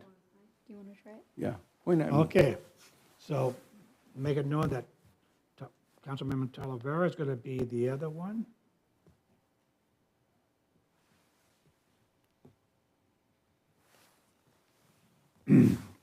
Moving right down the list, man, my eyes. Metro CK Line, Green Line Extension Ad Hoc Committee. I know the mayor wants to stay on it, and it was also Council Member Shirley Cuevas. I would like to step down if possible. This takes a lot of time that the residents need, and at this time, I can't give that much time. So if someone else could take it. I'm booked too. So guess what, Frank? You're retired now, right? Yeah, Welcome. thanks. You're now on it. No longer retired. I like the way you volunteer. And just for the record, Yvette, since we're updating, I think updating the name to the K-line parentheses pink would be appropriate. Well, some of the stuff we get is C line, some comes K line too. But, Thank you, will do. okay, the Teen Center Ad Hoc Subcommittee is the mayor. He wants to stay on it, and then Council Member Meredith Suarez. Yeah, I'm fine. Okay, that was easy. And Parking and Traffic Solution Ad Hoc Subcommittee, I am on it, I like to stay on it, and we had former council member Rhonda Hoffman Gorman on it. She can no longer serve, so If there's no objection, I would like to be part of that, we put Councilwoman Cuevas. unless Frank wants to take it. No. Okay. Business Revitalization Ad Hoc Committee, the mayor would like to stay on there, and I believe Council Member Bernadette Suarez was on that one. I'd like to keep it. You got it. And then Local Travel Network Project Ad Hoc Committee, I'd like to stay on that one, and I believe Council Member Bernadette Suarez is on that one. Yes. Okay. I do have a question, however. Depending on the vote tonight, this might continue or may not, if I'm not mistaken, this ad hoc. It depends on if we go back for another meeting, I believe. I It can't. just depends on if the necessity of the COG wants to update it and we need to bring it back. We should keep the committee active since we'll be, if it gets approved tonight, because there could be changes down the road. So you agree with that? Okay. Okay, Fireworks Ad Hoc Subcommittee, Councilmember Murder Suarez. And we have to find someone because former Councilman Hoffman is, I'd like to take myself off, actually. okay, off that one? I'd like to sit on that one, if no one objects. Frank, you want to do it too? Way to volunteer. Let's go. So it's Frank and I on the fireworks. Talavera.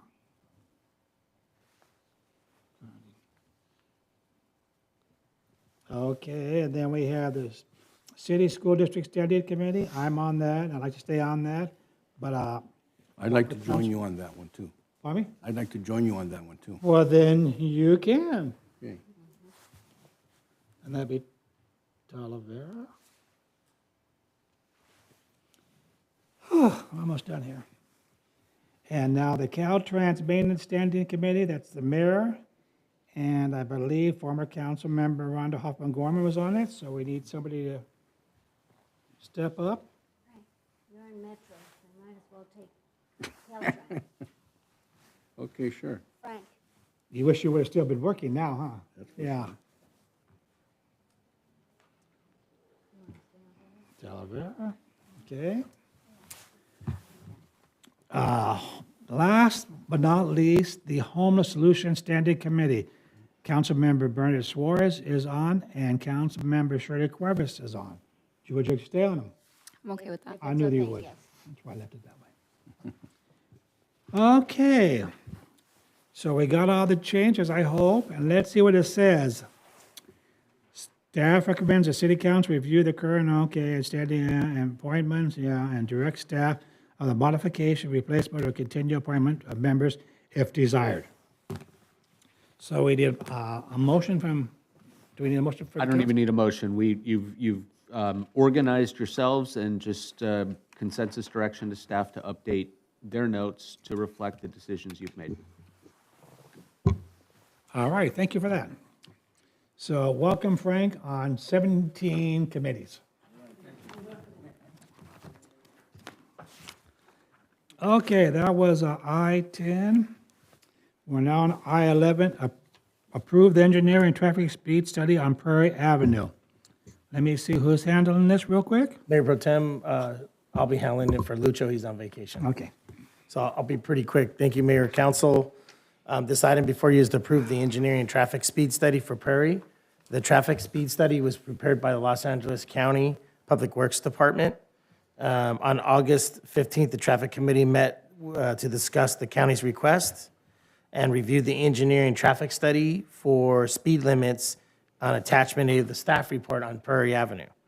Based on the documents provided and listed by the Traffic Committee concurs, the Traffic Committee met and concurred with the findings of the study, because as you know, the council is aware and the public, half of Prairie Avenue is in the county and the other half, a portion of it's in the city.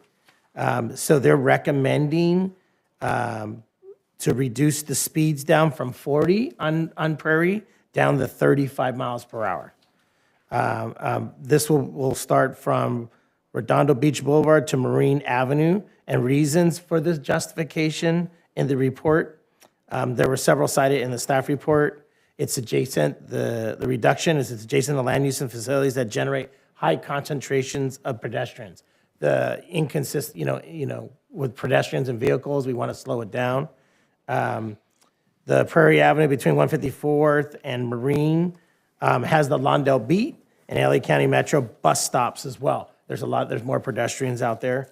And Prairie between Manhattan Beach Boulevard and 153rd is adjacent to Alondra Park and has metro bus stops. And it is suggested that the speeds be reduced, which include because there's schools nearby. You got William Rogers Middle School, William Anderson, Mark Twain, some of the schools, and the safe routes to school is another justification. Staff looked at the study from Los Angeles County and concurred with the findings. The traffic committee met and concurred with the findings. Therefore, staff recommends, based on the county's traffic study, reducing the speeds on Prairie Avenue from 40 miles an hour down to 35. And as the council is well aware, sometimes Prairie can be almost like a freeway. It's heavily traveled corridor. It's an alternative to Hawthorne Boulevard and Inglewood. Thank you. I'll be happy to answer any questions you may have. Okay, well, there's all kinds of lights. Councilmember Suarez.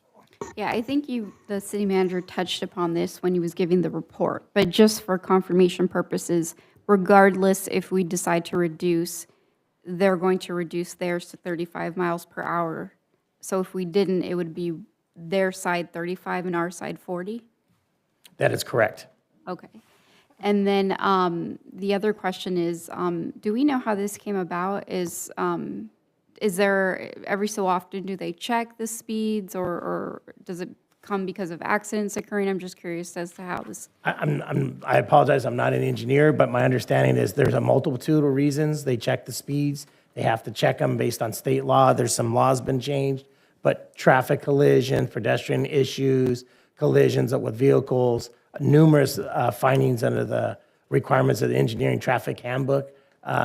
I don't want to speak as I'm not an engineer, but that's some of the reasons. But as you all know, there's a lot of pedestrian traffic on Prairie and a lot of schools, and so the speeds on Prairie tend to be a little bit higher than what's posted, as we all well know. It's an alternative to Hawthorne and Inglewood Avenues, and so some of those findings are outlined in that study, and it's attached as well for the justification. Okay. Thank you. Councilmember Cuevas. Who's funding this? And if we are, where is the money coming out? No, I'm sorry, I should have been clearer. My apologies, Mayor Pro Tem Council. This is totally funded by the County of Los Angeles. The traffic study was funded by Los Angeles. There might be some signage that we need to cover, but that we can update the signage anyways as part of our sign update program anyways. All right, thank you. Thank you. Any other questions? Okay, what's the pleasure of the council?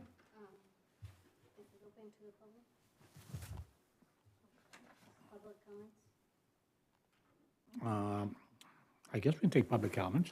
You can take comments if anyone Okay. wants to speak on it.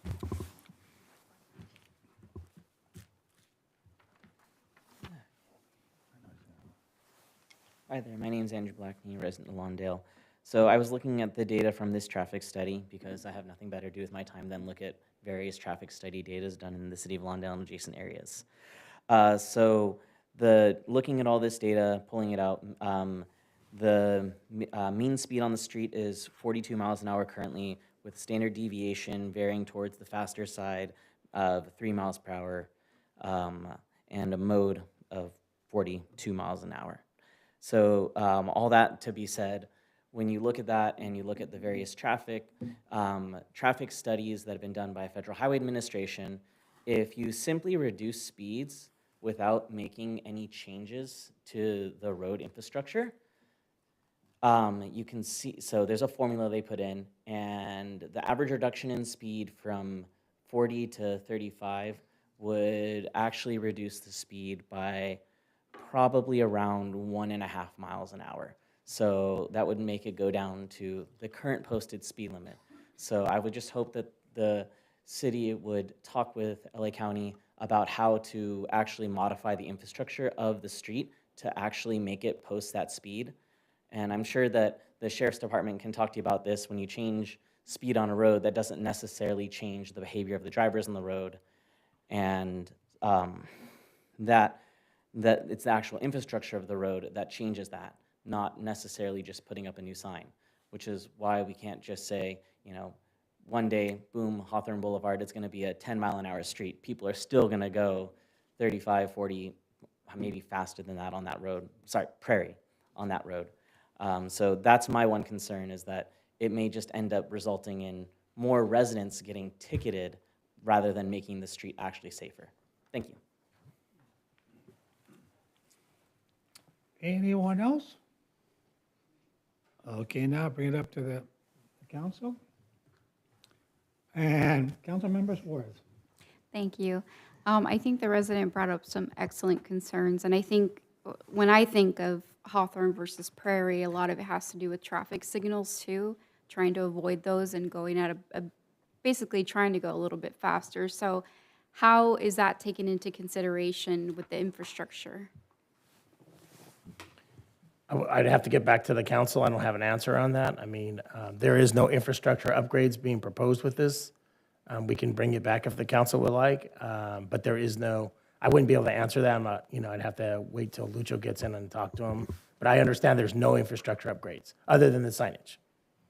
Does that include the county side or just, I mean, our side, yes, but the county, do we know if they're doing infrastructure changes? None that I'm aware of, other than the infrastructure upgrades to Alondra Park. That's it. No roadway improvements or anything, segments. I'd be curious to ask them too if there's any future plans for that. We can definitely, we can definitely follow up with them, and Public Works can ask them if there's any infrastructure upgrades. My understanding, there is not, but we can double check. Councilmember Shirley Cuevas. Thank you.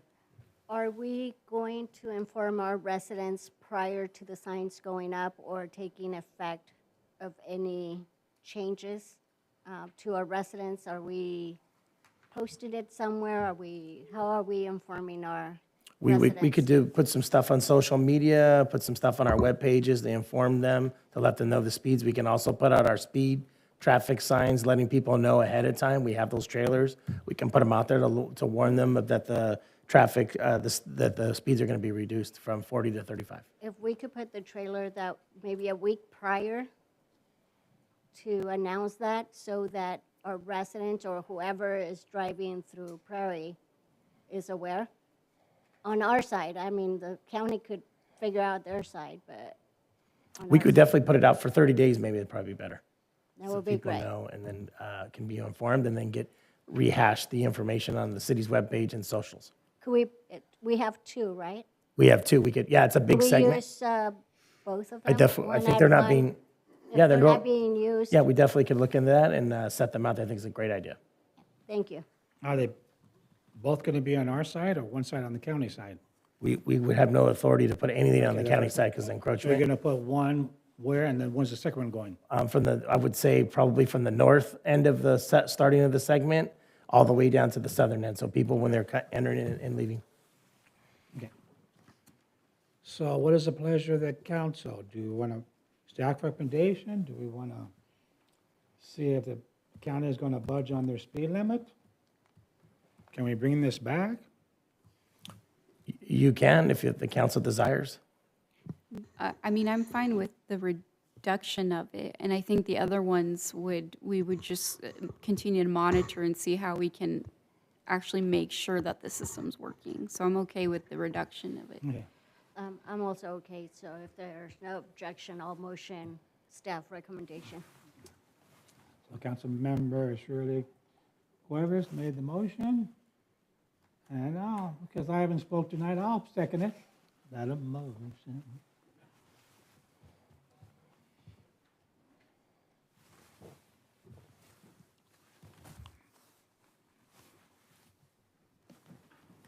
For item number 11, the motion passes unanimously with Mayor Pullen Miles absent. All right, we'll move on to I-12, update on Hedges Fence Code issue. Let me see who's handling this one. Okay, let me be either Sean, Jose, or Peter. Good evening, Mayor Pro Tem. Good evening, Council. The item before you is an update on code, the city's municipal code regulations for hedges and fence. It's my understanding that residents has expressed concerns regarding the Lawndale's municipal code and their existing regulations for hedges and fences within the front yard. So for tonight's item, we're talking about the front yard, but staff is also available to discuss the side and rear yard. The definition of a fence means an artificially constructed barrier of any material or combination of material erected to enclose or screen areas of land. A hedge is defined as two or more shrubs or trees planted or grown closely together or with the result of forming a barrier or wall. So the issues that we're having is that residents would plant a hedge and it would grow over a certain height, and that would be a violation of our municipal code. Our municipal code defines a solid fence within the front yard is limited to 30 inches. Anything above 30 inches has to be transparent, see-through. So residents has provided concerns about the regulations of hedges and fences, but we also looked at, we discussed this with the South Bay City's Council of Government. The various directors of the city sent us their analysis or how their cities regulates it. And we are fairly similar to the other cities in the South Bay COG. And so staff is available to answer any questions about regulations of fences and hedge as it applies within the front yard. Most cities within the COG, the average allowance for solid fences is 48 inches, which is 4 feet, and ours is currently at 30 inches. So staff is available to answer any questions. That's your report? Okay, thank you. Any questions? No questions. Okay, Oh. council members, Suarez. Do we have any public comments before we get into discussion? No public comments, okay. Moving right along. Back to Okay. you. Thank you. I just feel like we're a little bit on the lower end of it. So I'd be curious to hear so these were fences and hedges that the concerns were. I know we've had a few people come up, and particularly, I guess I was confused for some of them with their fences being that low. Some of them land on like four-way stops, which, and I know part of it is the driveway, so you don't hit pedestrians. But I'm curious about the 30 inches because I feel like it's a lot lower, with the exception of Hawthorne from here. Why ours is at 30 and not like a little midway between? The first response I'll provide is your first comment about like the intersection. It's considered a visibility triangle. So under our current municipal code definition of a visibility triangle, when there's a fence within that area where there's a intersection of two streets or a driveway, some of those fences has to be see-through. So that's in our municipal code right now. And then the second question, it is 30 inches right now. There is a way for me to look at the existing date of the ordinance that adopted the height. I would have to get back to council on what year it was specifically adopted, but I can get back to the council on the exact year this was implemented. And I guess my other, because I have more questions than anything with regards to the specific visibility code or requirement, how the other cities work around that. Do they have that as well? And I know some of these are a lot bigger residential properties where, there's a lot more land in between, so maybe that's not an issue. But I'm just a little curious as to how they work. Ours is very concentrated, so I would be curious to see how other concentrated cities deal with fence and hedges.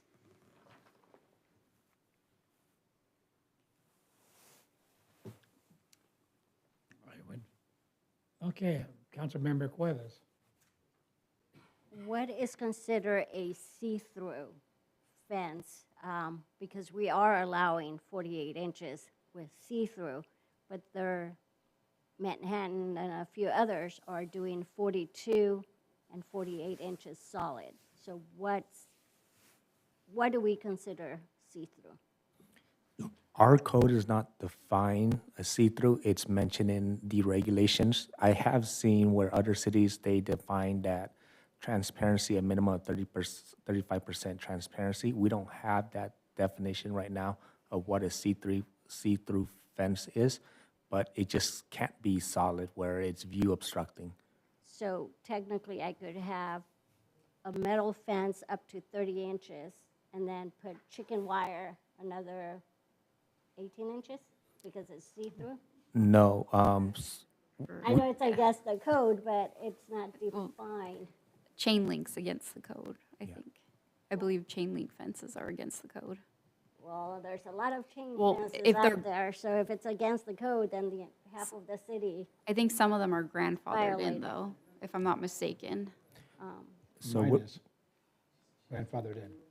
yeah, so we're not talking about fence material right now because that's a separate part of the municipal code. Right now, it's about the solid view obscuring part of a fence and wall. Okay. But we're not talking about a fence material. Are you able for a future meeting bring up or bring us information on what we consider see-through and what we consider solid?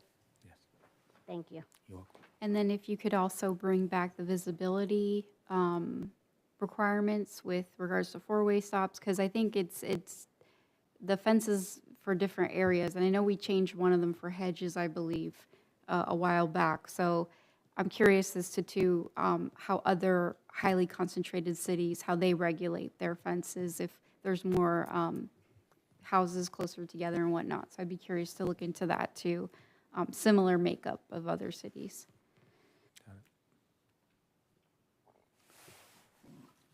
I just have a question. Are these requirements for all properties in Lawndale, or are corner properties different, have different requirements?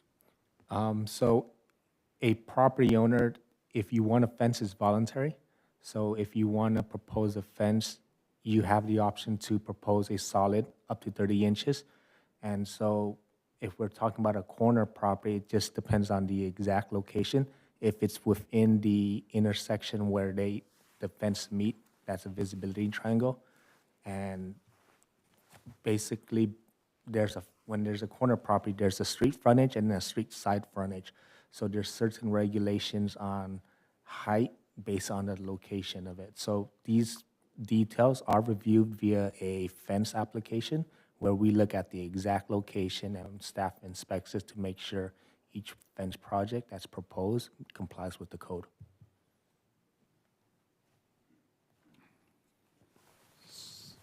So does the council want to provide further direction to the staff and bring it back?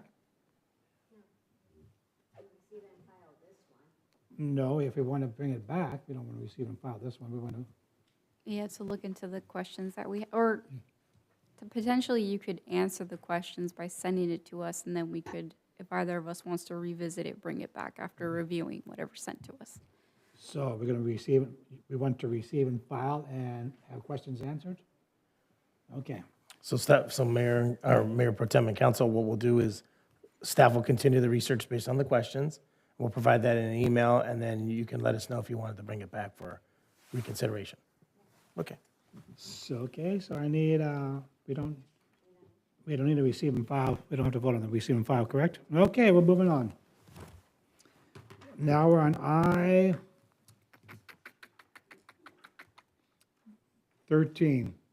Proposed solid waste rate increase. Oh, bro, this could be a heavy one. Thank you, Let's do that one. Thank you, Mayor Pro Tem and Council. I'll be filling in for Lucho. It's a little lengthy. This is Republic Services, our trash hauler. They're proposing a solid waste rate increase. Pursuant to Prop 213, they're required to notify the city and all the residents. Back in 2000, back in 2019, they were awarded a 7-year franchise agreement to do disposal services for the city. Per that agreement, they may request an adjustment based on the changes published in the Consumer Price Index, very similar to Los Angeles County when they sent us the CPI update for the building and safety fees. The annual formula is reflected in they can't charge more than what they basically can't make a profit off of picking up the trash. It can't be more than what the services cost. The city will request that the Republic Service, for this rate increase, they must mail a Prop 213 notice, which is attachment 1 of the staff report, and a protest ballot attachment 4 by first-class mail to a total of 10,514 physical site addresses in the city, as well as to mailing addresses for properties who live outside the city. The city will be required to hold a Prop 218 vote and schedule for the first 5 years of the agreement, which is part of the whole agreement.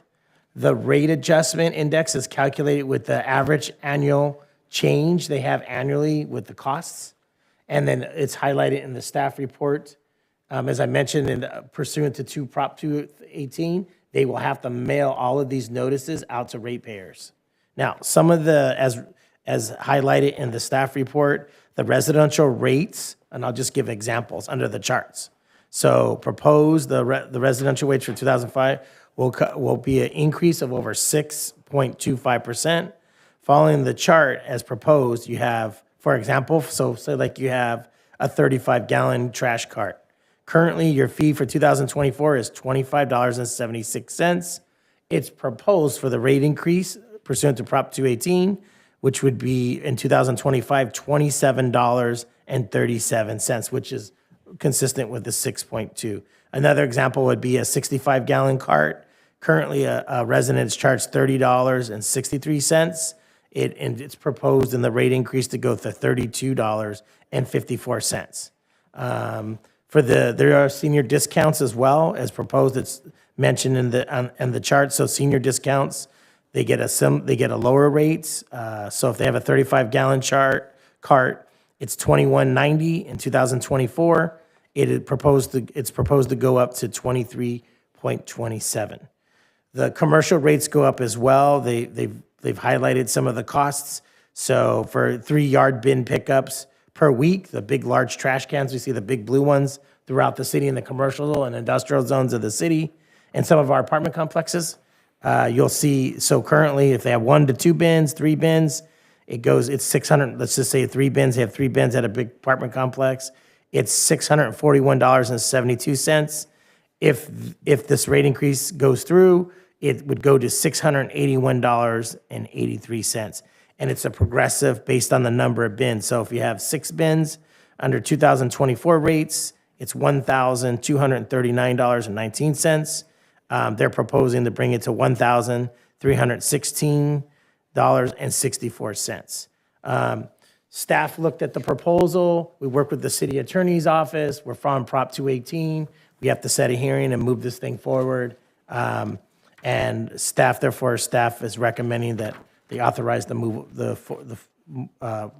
Staff recommends that approve the attached Prop 218 notice to a proposed solid waste increase and protest ballots and direct staff to proceed with the necessary notification and preparations for a public hearing. And 2, approve the public hearing date for March 3rd, 2025. This concludes staff's report. I'll be happy to answer any questions you may have at this time. Thank you. I don't see any blue lights lit up. Oh, Councilmember Talavera. Yes, I'm always leery of offering or awarding multi-year contracts to service providers. So I wanted to know, are these rate increases competitive to what other contractors would be offering, or are they better for the city? I mean, we didn't look into that because I mentioned in the beginning of the staff report that under our agreement with their franchise agreement, they're allowed to propose annual increases. And so we don't go out because we have a franchise agreement. We'd have to, and we could certainly look at that. Their contract is expiring at the end of 2000, I think it was 26. Yeah, 2020. So that's correct. The contract is due to expire December 31st, 2026. So at that time, we can, with following all the requirements, and I have to be careful because we have a franchise agreement with them. We follow all of our requirements, and we have to notify them, and then we can go out for look at other costs. It's definitely something that the city can look at down the road when we get closer to expiration. Thank you. That's a great question. Let's see, is any public comment? No, okay. Going back up here, what's the pleasure of the council? No public comments? I looked, nobody came up here. Dina? Come up here. Don't be shy. Robert's not here, he won't bite. Okay.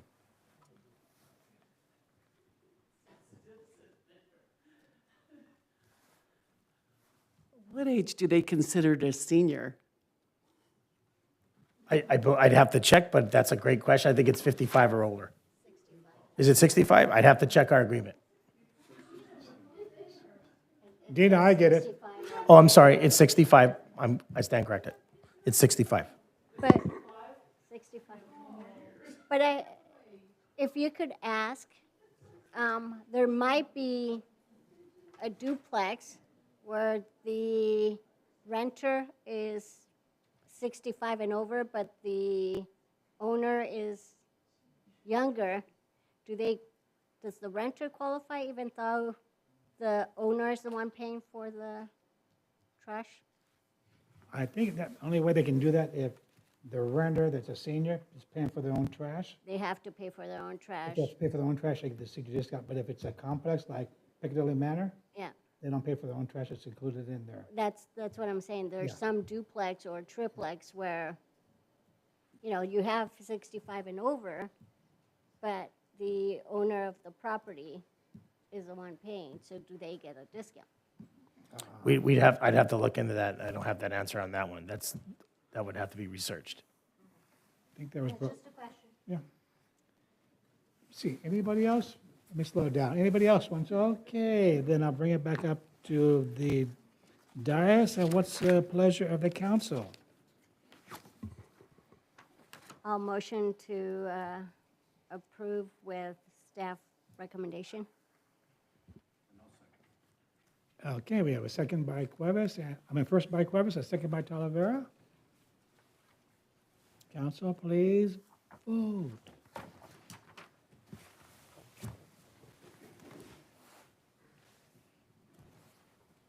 For item number 13, the motion passes unanimously with Mayor Pullen Miles absent. Thank you for that, Madam City Clerk. You're doing a great job so far. So now we're on I-14, recommendation to continue the use of Everbright Bridge. Good evening, Mayor Pro Tem and distinguished members of the City Council. Thank you for this opportunity to speak with you this evening. The staff report you have before you is staff's recommendation to continue to use Everbridge as the citywide emergency notification system. As this council will recall, in December of 2022, the council very generously allowed the staff to purchase the Everbridge system on an annual basis. This system allows for mass notification systems to our residents in the event of an emergency. This will allow us to send messaging, emergency messaging across multiple platforms, including email, cell phones, text messaging, landlines, et cetera, in various languages with instructions in the event of an emergency. This is an annual contract, and we have budgeted $17,000 for the renewal of this contract. There's an additional $1,352.86 to renew it for the next calendar year. This concludes my report, and I can answer any questions if you have any. Any questions for Mike? Let me see if there's any. I do have a question. Did they tell you why the increase of $1,353? Did they give a breakdown of what? Yeah, and they did. In fact, part of the reason is because we have hired a new emergency preparedness coordinator. We replaced that position after 4 years absent. So to get her trained, part of those costs are, in fact, the bulk of those costs are going to be for additional training hours for her. Also, one of the challenges of having an annual single-year contract versus a multi-year is that we are susceptible to annual changes. I did speak to our representative at Everbridge today, and we can have a less expensive contract after this year if we would want to agree to a longer term.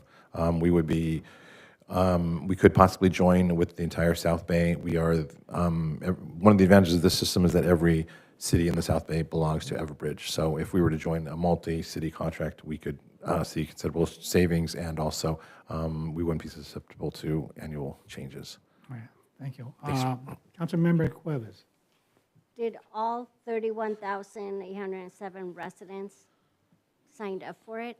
Or is that just based on the amount of residents we have? That's the amount of residents we have. So it is an opt-in system. So every event we have with MMSD, we do try to recruit new members. Every neighborhood watch meeting, every coffee with a cop, we do bring, we speak, and we want to have members and residents sign up. This is opt-in. We've never used the system because it is for emergencies. I do get daily updates from Area G on things like surf conditions, air quality conditions. There are some wind condition advisories out now. We don't bombard the residents with these messages because we don't want to discourage them from signing up. But we do try to recruit our members, our residents, to sign up because we need them to opt in. We don't know their phone numbers. We don't know what languages they want. We have to get them to give us this information. So we just pay based on the amount of residents we have? We pay on what the service can do. Okay. But we want our residents to give us their information so we can reach out to them. And then can you bring the information on how to sign up at our next meeting, and maybe we could do a quick presentation so the residents could see what it's all about, and that Sure. it's not just we're going to bombard them with, notifications. Yes, that could be very easy to do. I can do presentations for the council. Thank you. Councilmember Suarez. It wasn't really a question, but more of a pointing out that I guess every city in the South Bay uses Everbridge. Correct. That was one of the reasons we decided to go with Everbridge over other options, because it's a shared system and as basically a regional alert system at this point for us. Yeah, though I just was confirming that. That's it. Thank you. Any other questions? Dina, come on down. I have to speak for Randall. Oh.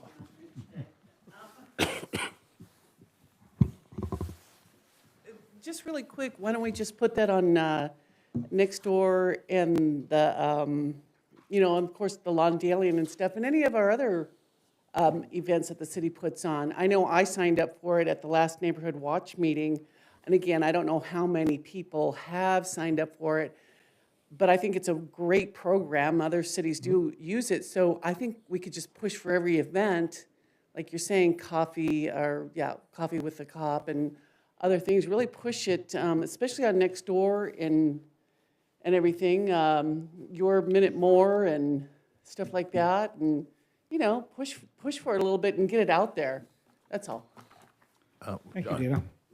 So just for clarity, it is currently on all social media, so people are aware that they can sign up. To sign up, though, they have to contact us. We don't give them access to it themselves. We have to enter their information. Yeah, but a lot of our residents don't go straight into our website, so we have to push it out there, Facebook, Instagram, whatever we have. And even those that are watching us, at least they get to learn a little bit more about that. Correct. Oh, I just wanted to say that it is currently on the city's website to be recruited. Anyone else? Okay. Then what is the pleasure of the council? I'll make a motion that we approve staff Could you please recommendation. read the whole thing in its entirety? We approve the budget amendment of $1,353 to retain Everbridge Mass Notification Pro as its sole provider for emergency messaging and communications in the event of a natural or man-made disaster. And 2, authorize the city manager to execute the renewal quote for 1 year between the city of Lawndale and Everbridge. There you go. Thank you. I like that. I like it. I'll give a motion. I'll Right. second that. Okay, we have a motion by Suarez and a second by Cuevas. Council, please vote.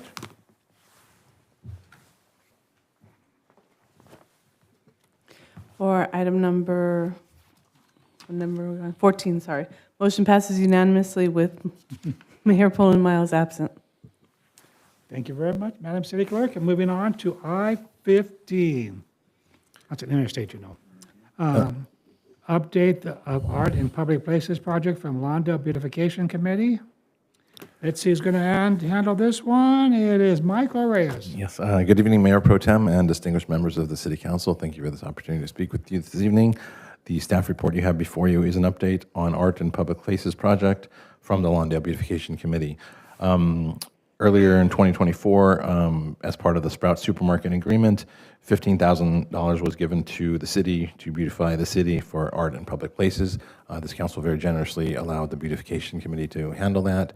After much deliberation and interviews with many artists, both local and abroad, the committee has chosen several artists that they would like to begin work on. I've included some photos and some samples of the work, and with your permission, we'd like to move forward with this project. This is only a portion of the project. Each wrap is going to cost between $400 to $500. So we can just get a few underway, but we just wanted to give you an update and show you that it's ready to begin immediately. And that concludes my report, and I can answer any questions.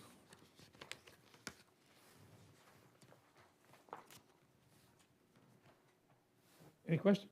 Nope. Well, I'd have a couple. So on these pages of the artiste, are these the sample art we're going to go to, or do we vote on selected ones? Because some of them are way out there. Yes, so these were submissions from multiple artists. Some are a little different than others. These are the actual pieces that would go on the walls, with the exception of attachment 4 and 5. That's the eagle in front of the flag and the Volkswagen bus in front of the California skyline. Those are actually just public domain artwork, so the artists that have already been chosen will replicate those. We won't actually use these images, but it'll be a very similar image. But other than that, these would actually be the ones that would go on the boxes. This would only be in the first phase, though. This would only be a portion of the money that's been allocated. But this is the actual. My personal preference is the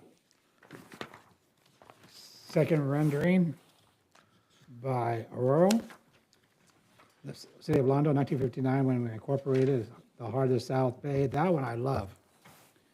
I also like, this is my own personal opinion, the VW. Takes me back to my younger years. You know what I'm talking about, Dina, right? Okay. And then the attachment G, the domes. So it's all about Lawndale. Those are my three favorites. I mean, that's my preference. I don't know how the rest of the council feels. These I don't were- think we need a conglomerate of 6 different ones on our boxes. No, but these were picked by beautification to put on those 15 boxes on. how many boxes? This will only be on 7 boxes. So 7 boxes. they're still interviewing other artists. There's more artists they'll meet with They this picked them, but Thursday. I think it's our final decision what we want to put on them. An astronaut with a Lawndale on it, I don't understand that one at all. And then we have, this is attachment C. I see it's books and that about Lawndale. It's about the library, not the city of Lawndale itself. I like the first one with Roy Rogers, but I'm just telling my preference. If you want to go with all different boxes, I think it's too busy. I think we should stick to the 7 boxes. Maybe we stick to 3. We could, that's what the beautification recommended. It's up to us. I actually would like each box to be different, but that's my opinion on that. I agree. I think it just brings a uniqueness to each one and just individuality to each box. So I will entertain a motion to go with staff recommendation. And there's no question, nobody wants to speak on this one? Okay. I'll make the motion. Would you read the whole thing in entirety, please? That the artists and artwork chosen by the Lawndale Beautification Committee for the Art in Public Places project, that we approve it, and we approve the budget amendment of $15,000 in account 292-000-310.100. Okay, I need a I'll second. second that. So motion by Suarez, second by Cuevas. Council, please vote.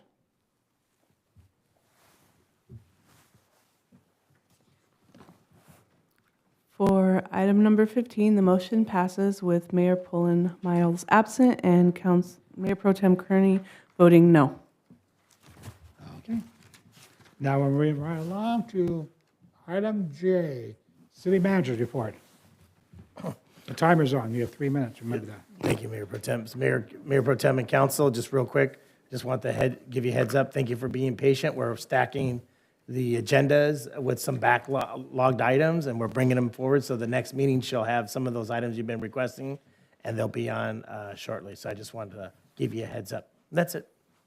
Thank you. Okay, moving right along, we're moving to item K, items from the city council members. I believe we have 16 local travel network update requested by Council Member Suarez. Mayor Pro Tem and Council, I'll handle this. Peter was not involved directly, so I'll go ahead and do it. Lucho's off, as you know, so I'll go ahead and present this item. So Mayor Pro Tem and Council, we worked the ad hoc. We had a local travel network subcommittee that met. We discussed the proposal. Basically, it's a local travel network to provide alternative modes of transportation throughout the city. We work closely, the ad hoc work closely with the South Bay COG. The South Bay COG, we notified of the comment, they're out in the audience. Staff, the key staff, Public Works, Community Development, City Manager's Office, along with our ad hoc subcommittee, sat in the meeting. We have attached for your review the revised as well as the refinements to the map. We work closely with the COG, so we want to thank the South Bay COG as well as the ad hoc subcommittee. It took a little work to get it there, but we have the refinements as part of the attachments. And staff therefore has this before you for consideration, any refinements, or approve as proposed. This is tied to Measure M, a grant fund as well. COG's out there shaking their heads, so I want to remind you, so we need to get that into as well. That was brought up by the South Bay COG to help pay for the signs and some of the signage. I know one particular subcommittee member liked the turtle as one of the potential signage for the alternatives. And this can include anything, bikes, scooters, electric vehicles, alternatives to vehicles, you know. And this is the safest route the council looked at, the ad hoc subcommittee looked at the safest intersections and roads to go. There's not any major roads as seen on the maps. These are all residential areas throughout, and it loops. And hopefully it's to tie into other cities' networks as well. The South Bay COG is working on with other cities. They'll be up to answer any questions too. I think there's one or two other cities. I think I'd have to say, I think it's El Segundo might have adopted something, and they're working with Redondo Beach, and that was what the idea is, that this would tie into a whole network. So this would provide a safe route for alternatives. And the council is well aware, and the public, we have children speeding through. I just talked to someone in front of City Hall the other day. They have these brand new looking, cool looking electric bikes that look like dirt bikes, and they're roaming around the city on these things. And this network would provide this opportunity as a safe route. That concludes staff's report. I'll be happy to answer any questions you may have at this time. Thank you. Oh, up there. Councilwoman Suarez. Thank you. I'd also like to invite the COG staff up, because part of this implementation also, we're trying to tie in education, because there's a lot of youth that are taking these alternative ways of travel. And so part of it is education on bike safety and vehicle safety. So if you could touch on that and some of the programs that you've implemented already or are working on. Of course, and to that point, the COG was recently awarded a Safe Streets for All grant by the Department of Transportation, and the funding for this will have 3 initiatives, the main one being a South Bay Micromobility Safety Action Plan that analyzes best practices for operation of these vehicles, as well as where hazards typically occur and high injury networks, streets that collisions commonly occur on. Additionally, we'll be partnering with school districts to help them implement sticker programs, which require all students to enroll in a certified safety program where they're either taken directly on the streets and learn about best practices, or in a classroom or online.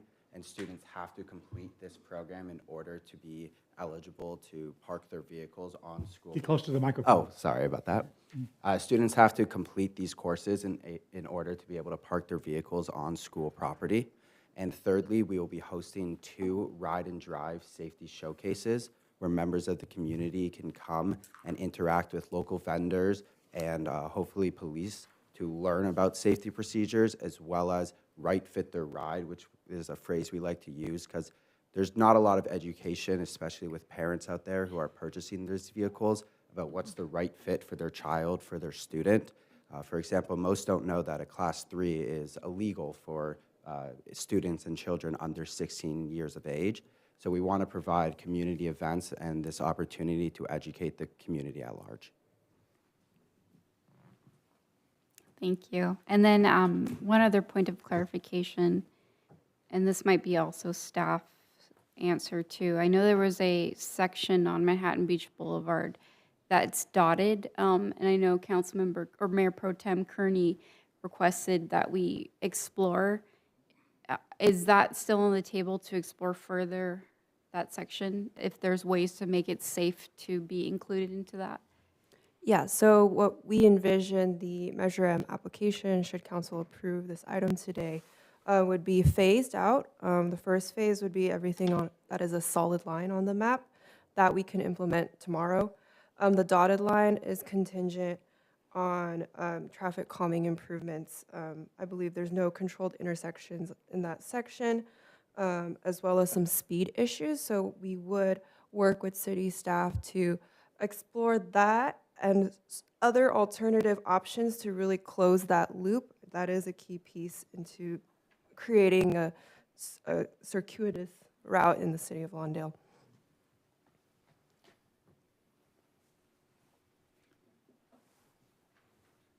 Thank you. Okay, so if we, second phase of the Manziel to Manhattan Beach to Fremona, if we decide to go, are we going to put turtles up there?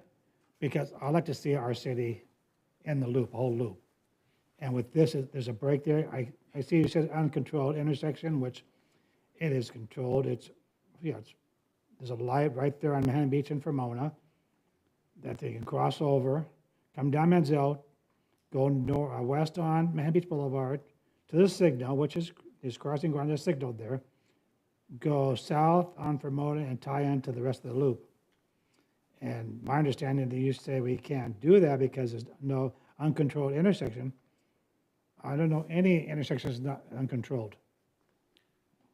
Currently, if you are traveling east along Manhattan Beach Boulevard and would like to take a left on Mansell, there is no protection to cross, and you'd be crossing, I believe, 4 lanes of traffic. In the subcommittee, we talked about the yellow pedestrian crossing as a potential option, and so the Measure M application would include funds to explore different strategies that would allow a protected crossing going eastbound. But, Go ahead. but can they cross on Fremona and then take Manhattan to Mansell? I mean, the traffic light is on Fremona and Manhattan, so technically, you could cross over it. Mayor, council, or Mayor Pro Tem and council, there's, if you recall, that'd be eastbound. So you have to have eastbound and westbound. So they would need, we don't have a crosswalk in that area control. We do have a light, but it's not crosswalk to get across. So that's what it is. There is a crosswalk on Manhattan Beach Boulevard. It's on the east side of Fremona. There's a crosswalk there. That's where our crossing guards stand to help cross the kids at middle school.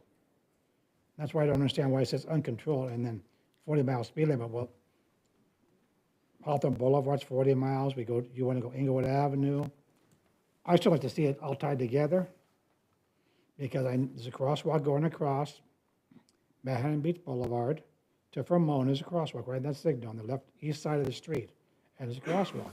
And me personally, if we're going to do this, I want to tie the bike route to the whole city of Lawndale, not just have a break in there. And like Councilwoman Corvus said, there is a way we can do that. Mayor Pro Tem, I think the COG had mentioned we're going to put in the application to help improve those intersections and then bring it, could we bring it something after, if this was to get approved tonight, then bring it back for reconsideration? But I believe that part two was a crosswalk or a signal light across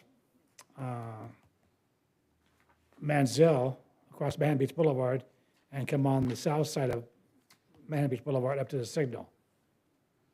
I don't see that. I'll probably be dead by the time that happens. So I still want to see the city tied together altogether. And every one of these outlets go to Redondo, to Hawthorne, to El Camino Village, to Torrance. If we're going to do this, let's do it for the city of Lawndale, not for the outlying cities. I don't care about the outlying cities. I want to see the loop complete in Lawndale. That's why I drew this map.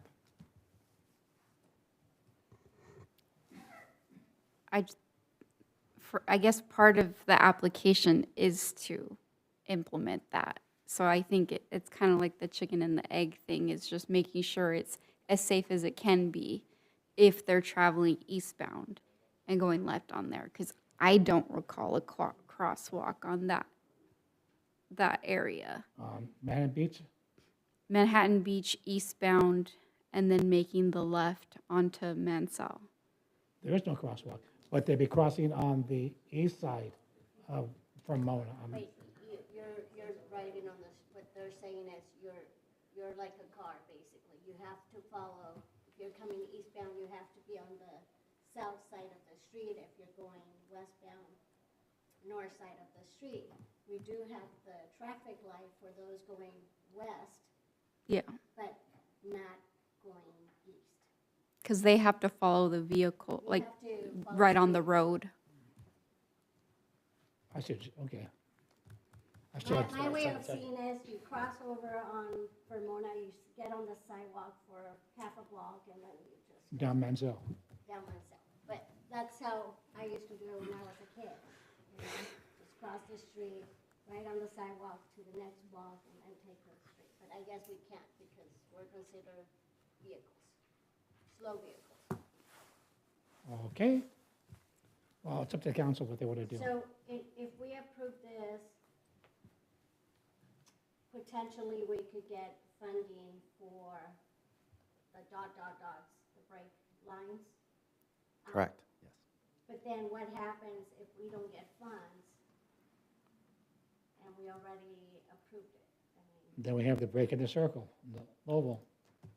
This approval would give the COG permission to work with your staff to develop that Measure M application, which from our understanding, we would then bring back to council for approval to submit.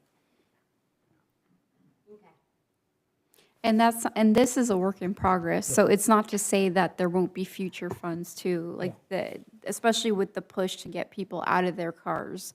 It looks like funding sources are only going to increase for alternative means of transportation. Yeah, but we do, if we're gonna do this to close the city, we do need that, either traffic signal, yellow light, or something to tie it in. Is there any? And there will be turtles on the dot lines, correct? Yes. Yeah. I like the turtles. Okay. What's the pleasure of the council? Any public comment? Public comment. The COG would also, we'd really like to thank Mayor Pro Tem Kearney and Councilman Suarez for working with us on the sub-hoc committee, especially Mayor Pro Tem Kearney biking the actual route and providing those feedbacks along with Councilmember Suarez. That was a great input, and this only works when we have the insight of the local residents of the city, so we very much appreciate you working with us on that. Yeah. Thank you.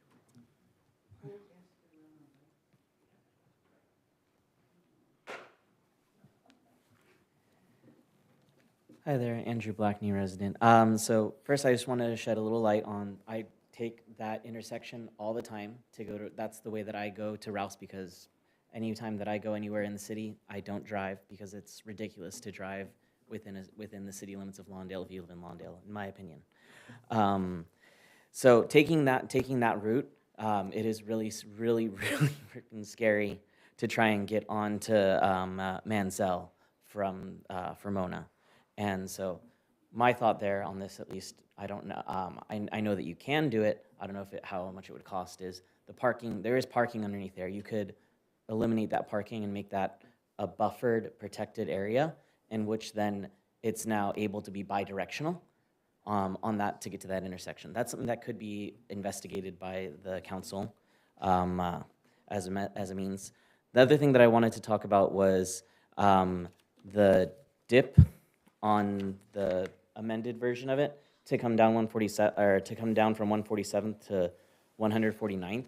I'm not quite sure I understand the necessity of that, especially considering the recent traffic study and the recommendations of the traffic study to actually implement something of this sort there.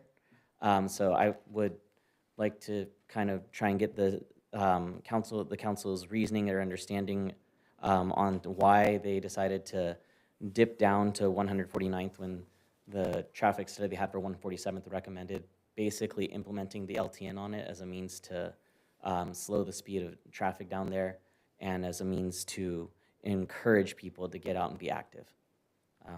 Those are my 2 comments. Thank you very much.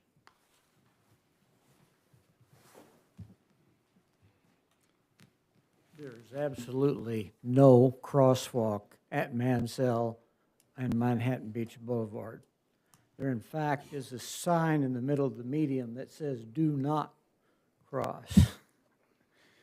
That's a fact. I'm a half a block from there. I drive it frequently. But I'm not familiar with this project, but what I heard was it sounds like that we're going to be encouraging bicyclists and mopeds driving on our sidewalks, and I'm very much opposed to that. I've almost been hit by bicyclists riding down the sidewalk, and so if we're going to encourage more of that, we're going to see some accidents. Anyone else? I'll bring it up to the dais, and what do we, Councilmember reports. I couldn't remember the reason. Was it that we switched it to 149? Was it safety concerns or Yeah, I can answer that question. Based on my notes, it was moved from 147th to 149th due to comments from the subcommittee that drivers on 147th from Prairie to Hawthorne do not stop at stop signs.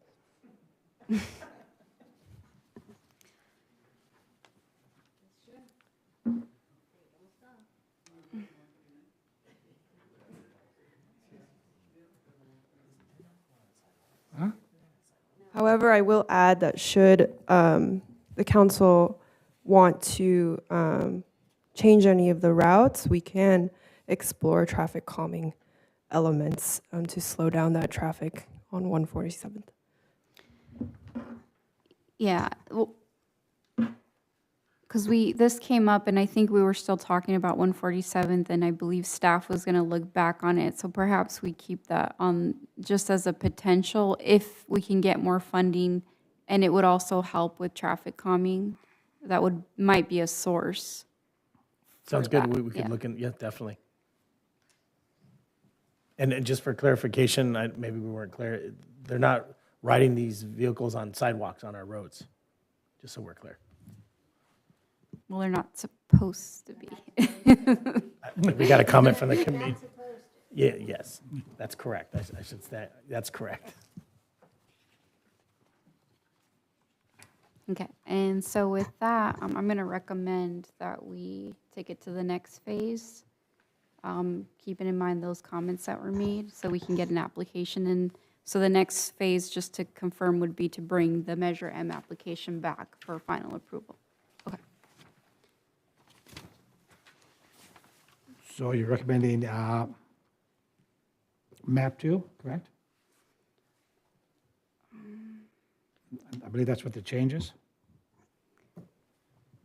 The refinements, Mayor Pro Tem and Councilor, 9/10/2024 map exhibit.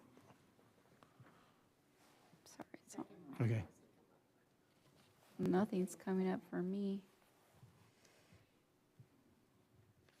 I think the second one that we refined, but then keeping in mind the 147th Street as an option, so we may need to have another subcommittee meeting as well. Because originally I had 149th at the crosswalk. And I know there's a crosswalk at 149th. Yeah, not that one, because, That's when they changed it. Remember, they changed Yeah, it we- to 147th. yeah, that one was So they fine. have signal lights there. But, so that one, but looking at the 147th too, for traffic calming, potential funding. Yeah. Okay. So your recommendation is for map 2, correct? I think this one, right? Council, Mayor Pro Tem and Council, you got to press the little button to the right to move it, and it'll finally come up. It is holding up. It's the second attachment. The second Yeah, attachment. the ad hoc committee revised 10-9. 9/10? 9/10/24. Yeah. Okay. Okay, so we have a motion by Councilmember Suarez. Okay, I'll second it because I was on the ad hoc committee, so I'll second that one. Any questions, anything else? Okay. Council, please vote. Oh, she's mad at me.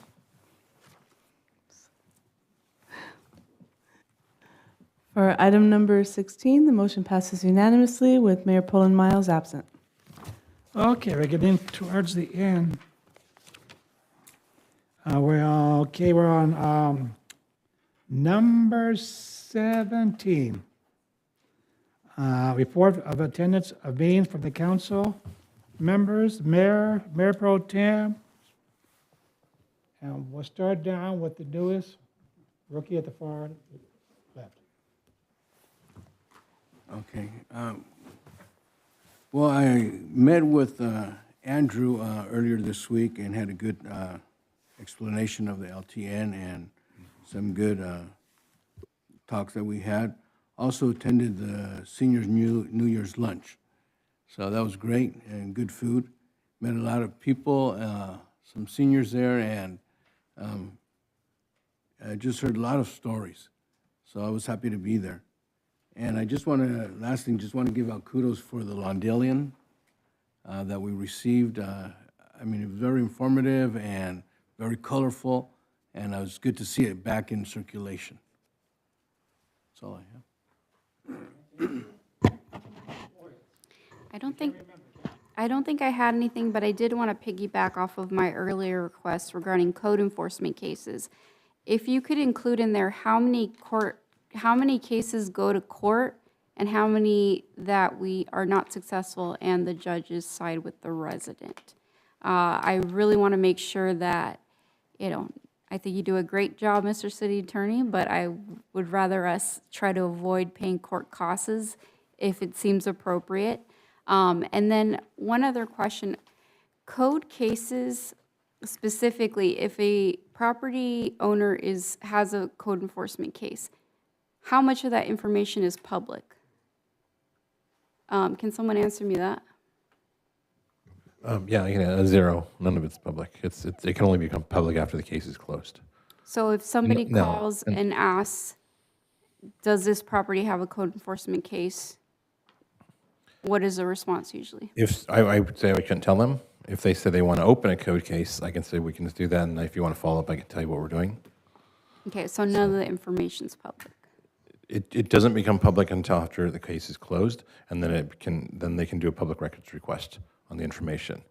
They can do one while the case is ongoing, but we would just say that this is an open case and we can't provide that information until it's closed. So the public wouldn't know a code enforcement case exists, or if there is one, unless So I can correct that. So if they call me, I'm gonna say I can't give you that information. If they reach out to city clerk's office and say I want to know how many code cases are on Mansell, between Fremona and I'm sorry. If they want to say how many code cases are on 147 between Mansell and Osage, they would have to do a public records request, and the city clerk could provide some information, just saying there's code cases here, here, and here, but we can't give you any further information on what they're about or who's until it's closed. So they can find out, but I would not be telling that information because we're not privy to give information out to the public, unless there's somehow a party to the case, in which case then they should be.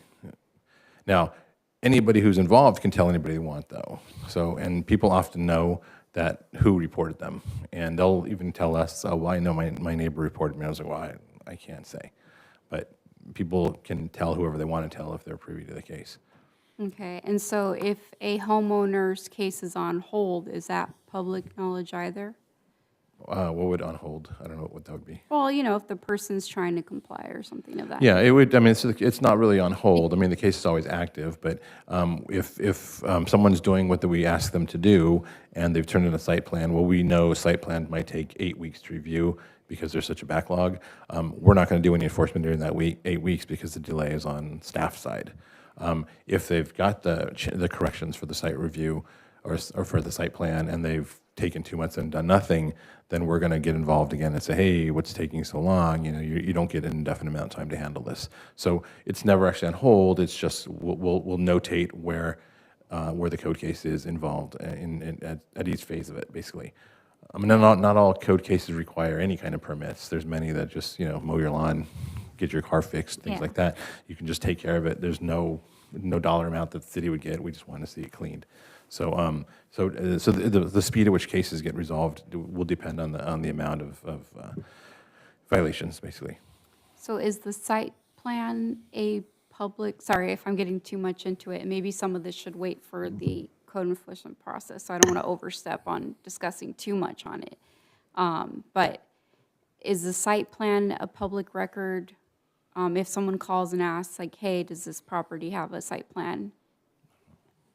I'll answer that, Mayor Pro Tem and Council. The site plan is a public document. They can't make copies of the architectural plans unless the architect, within so many years, or they get permission.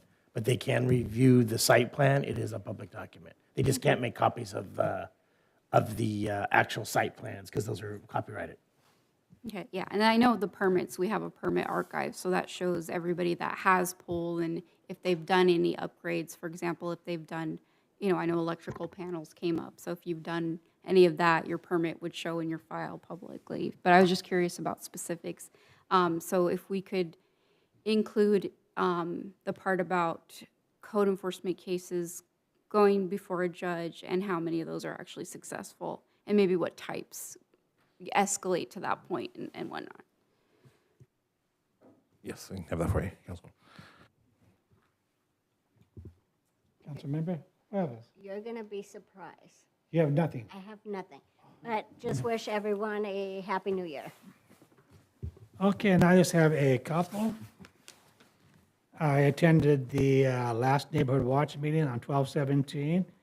It was somewhat of a dismal turnout, but there were people still there and they're concerned residents. I attended along with Councilmember Talavera the senior lunch today. I didn't eat because I don't like chicken and I don't like ribs. And I do have two questions.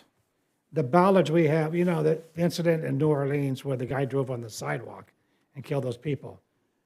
I tried to find out about the ballards, and nobody seems to know where the key is and if they're still working. And I have to see if they're still working, and if they're up, we can test them, see if they're up. And somewhere down the line, I'd like to see a couple of them put on the sidewalks too, so we can prevent any cars driving on the sidewalk and taking out some of our residents at our events.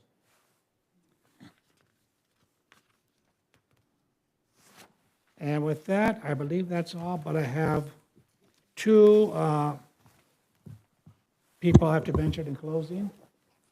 The first young lady was Charlene Marie Horner Howard. She was born on January 17th, 1950 in Wheeling, West Virginia. She was a daughter of the late Robert Williams and Doris Rothschild Horner. On October 10th, 2024, at the age of 74, she died at her home with her son Robert, her Laura companion Baldy, and by her side, which is her dog, in case you're wondering. Charlene retired from the Lawndale Elementary School District after many years of service and had also been involved with the Boy Scouts. A viewing was held on November 4th, 2024 at McKay South Bay Mortuary. The city of Lawndale extends their condolences to the family and loved ones of Miss Howard. That'll be sent to her residence. Second one is Francine Marano Kesselberg, beloved mother and wife of longtime resident of Lawndale, passed away at the age of 81 on November 17, 2024. As a young teenager, she contributed her earnings to help support her parents. This early experience of responsibility and sacrifice would shape her life forever. As a young girl, she helped raise her siblings. Later, she poured out that same loving dedication into raising her own children. Her greatest legacy was a life well lived of purpose, dedication, and service to others. Her influence lives on through all the lives she's touched. On behalf of the Lawndale City Council, we send our sympathies to the Kesselberg family of those she loved on and their loss. And with that, I believe that's the end of this fine show. Our next regular scheduled meeting is not January 20th. No. It's a holiday. It'll be on January 21st, this chamber at 6:30. Meeting adjourned.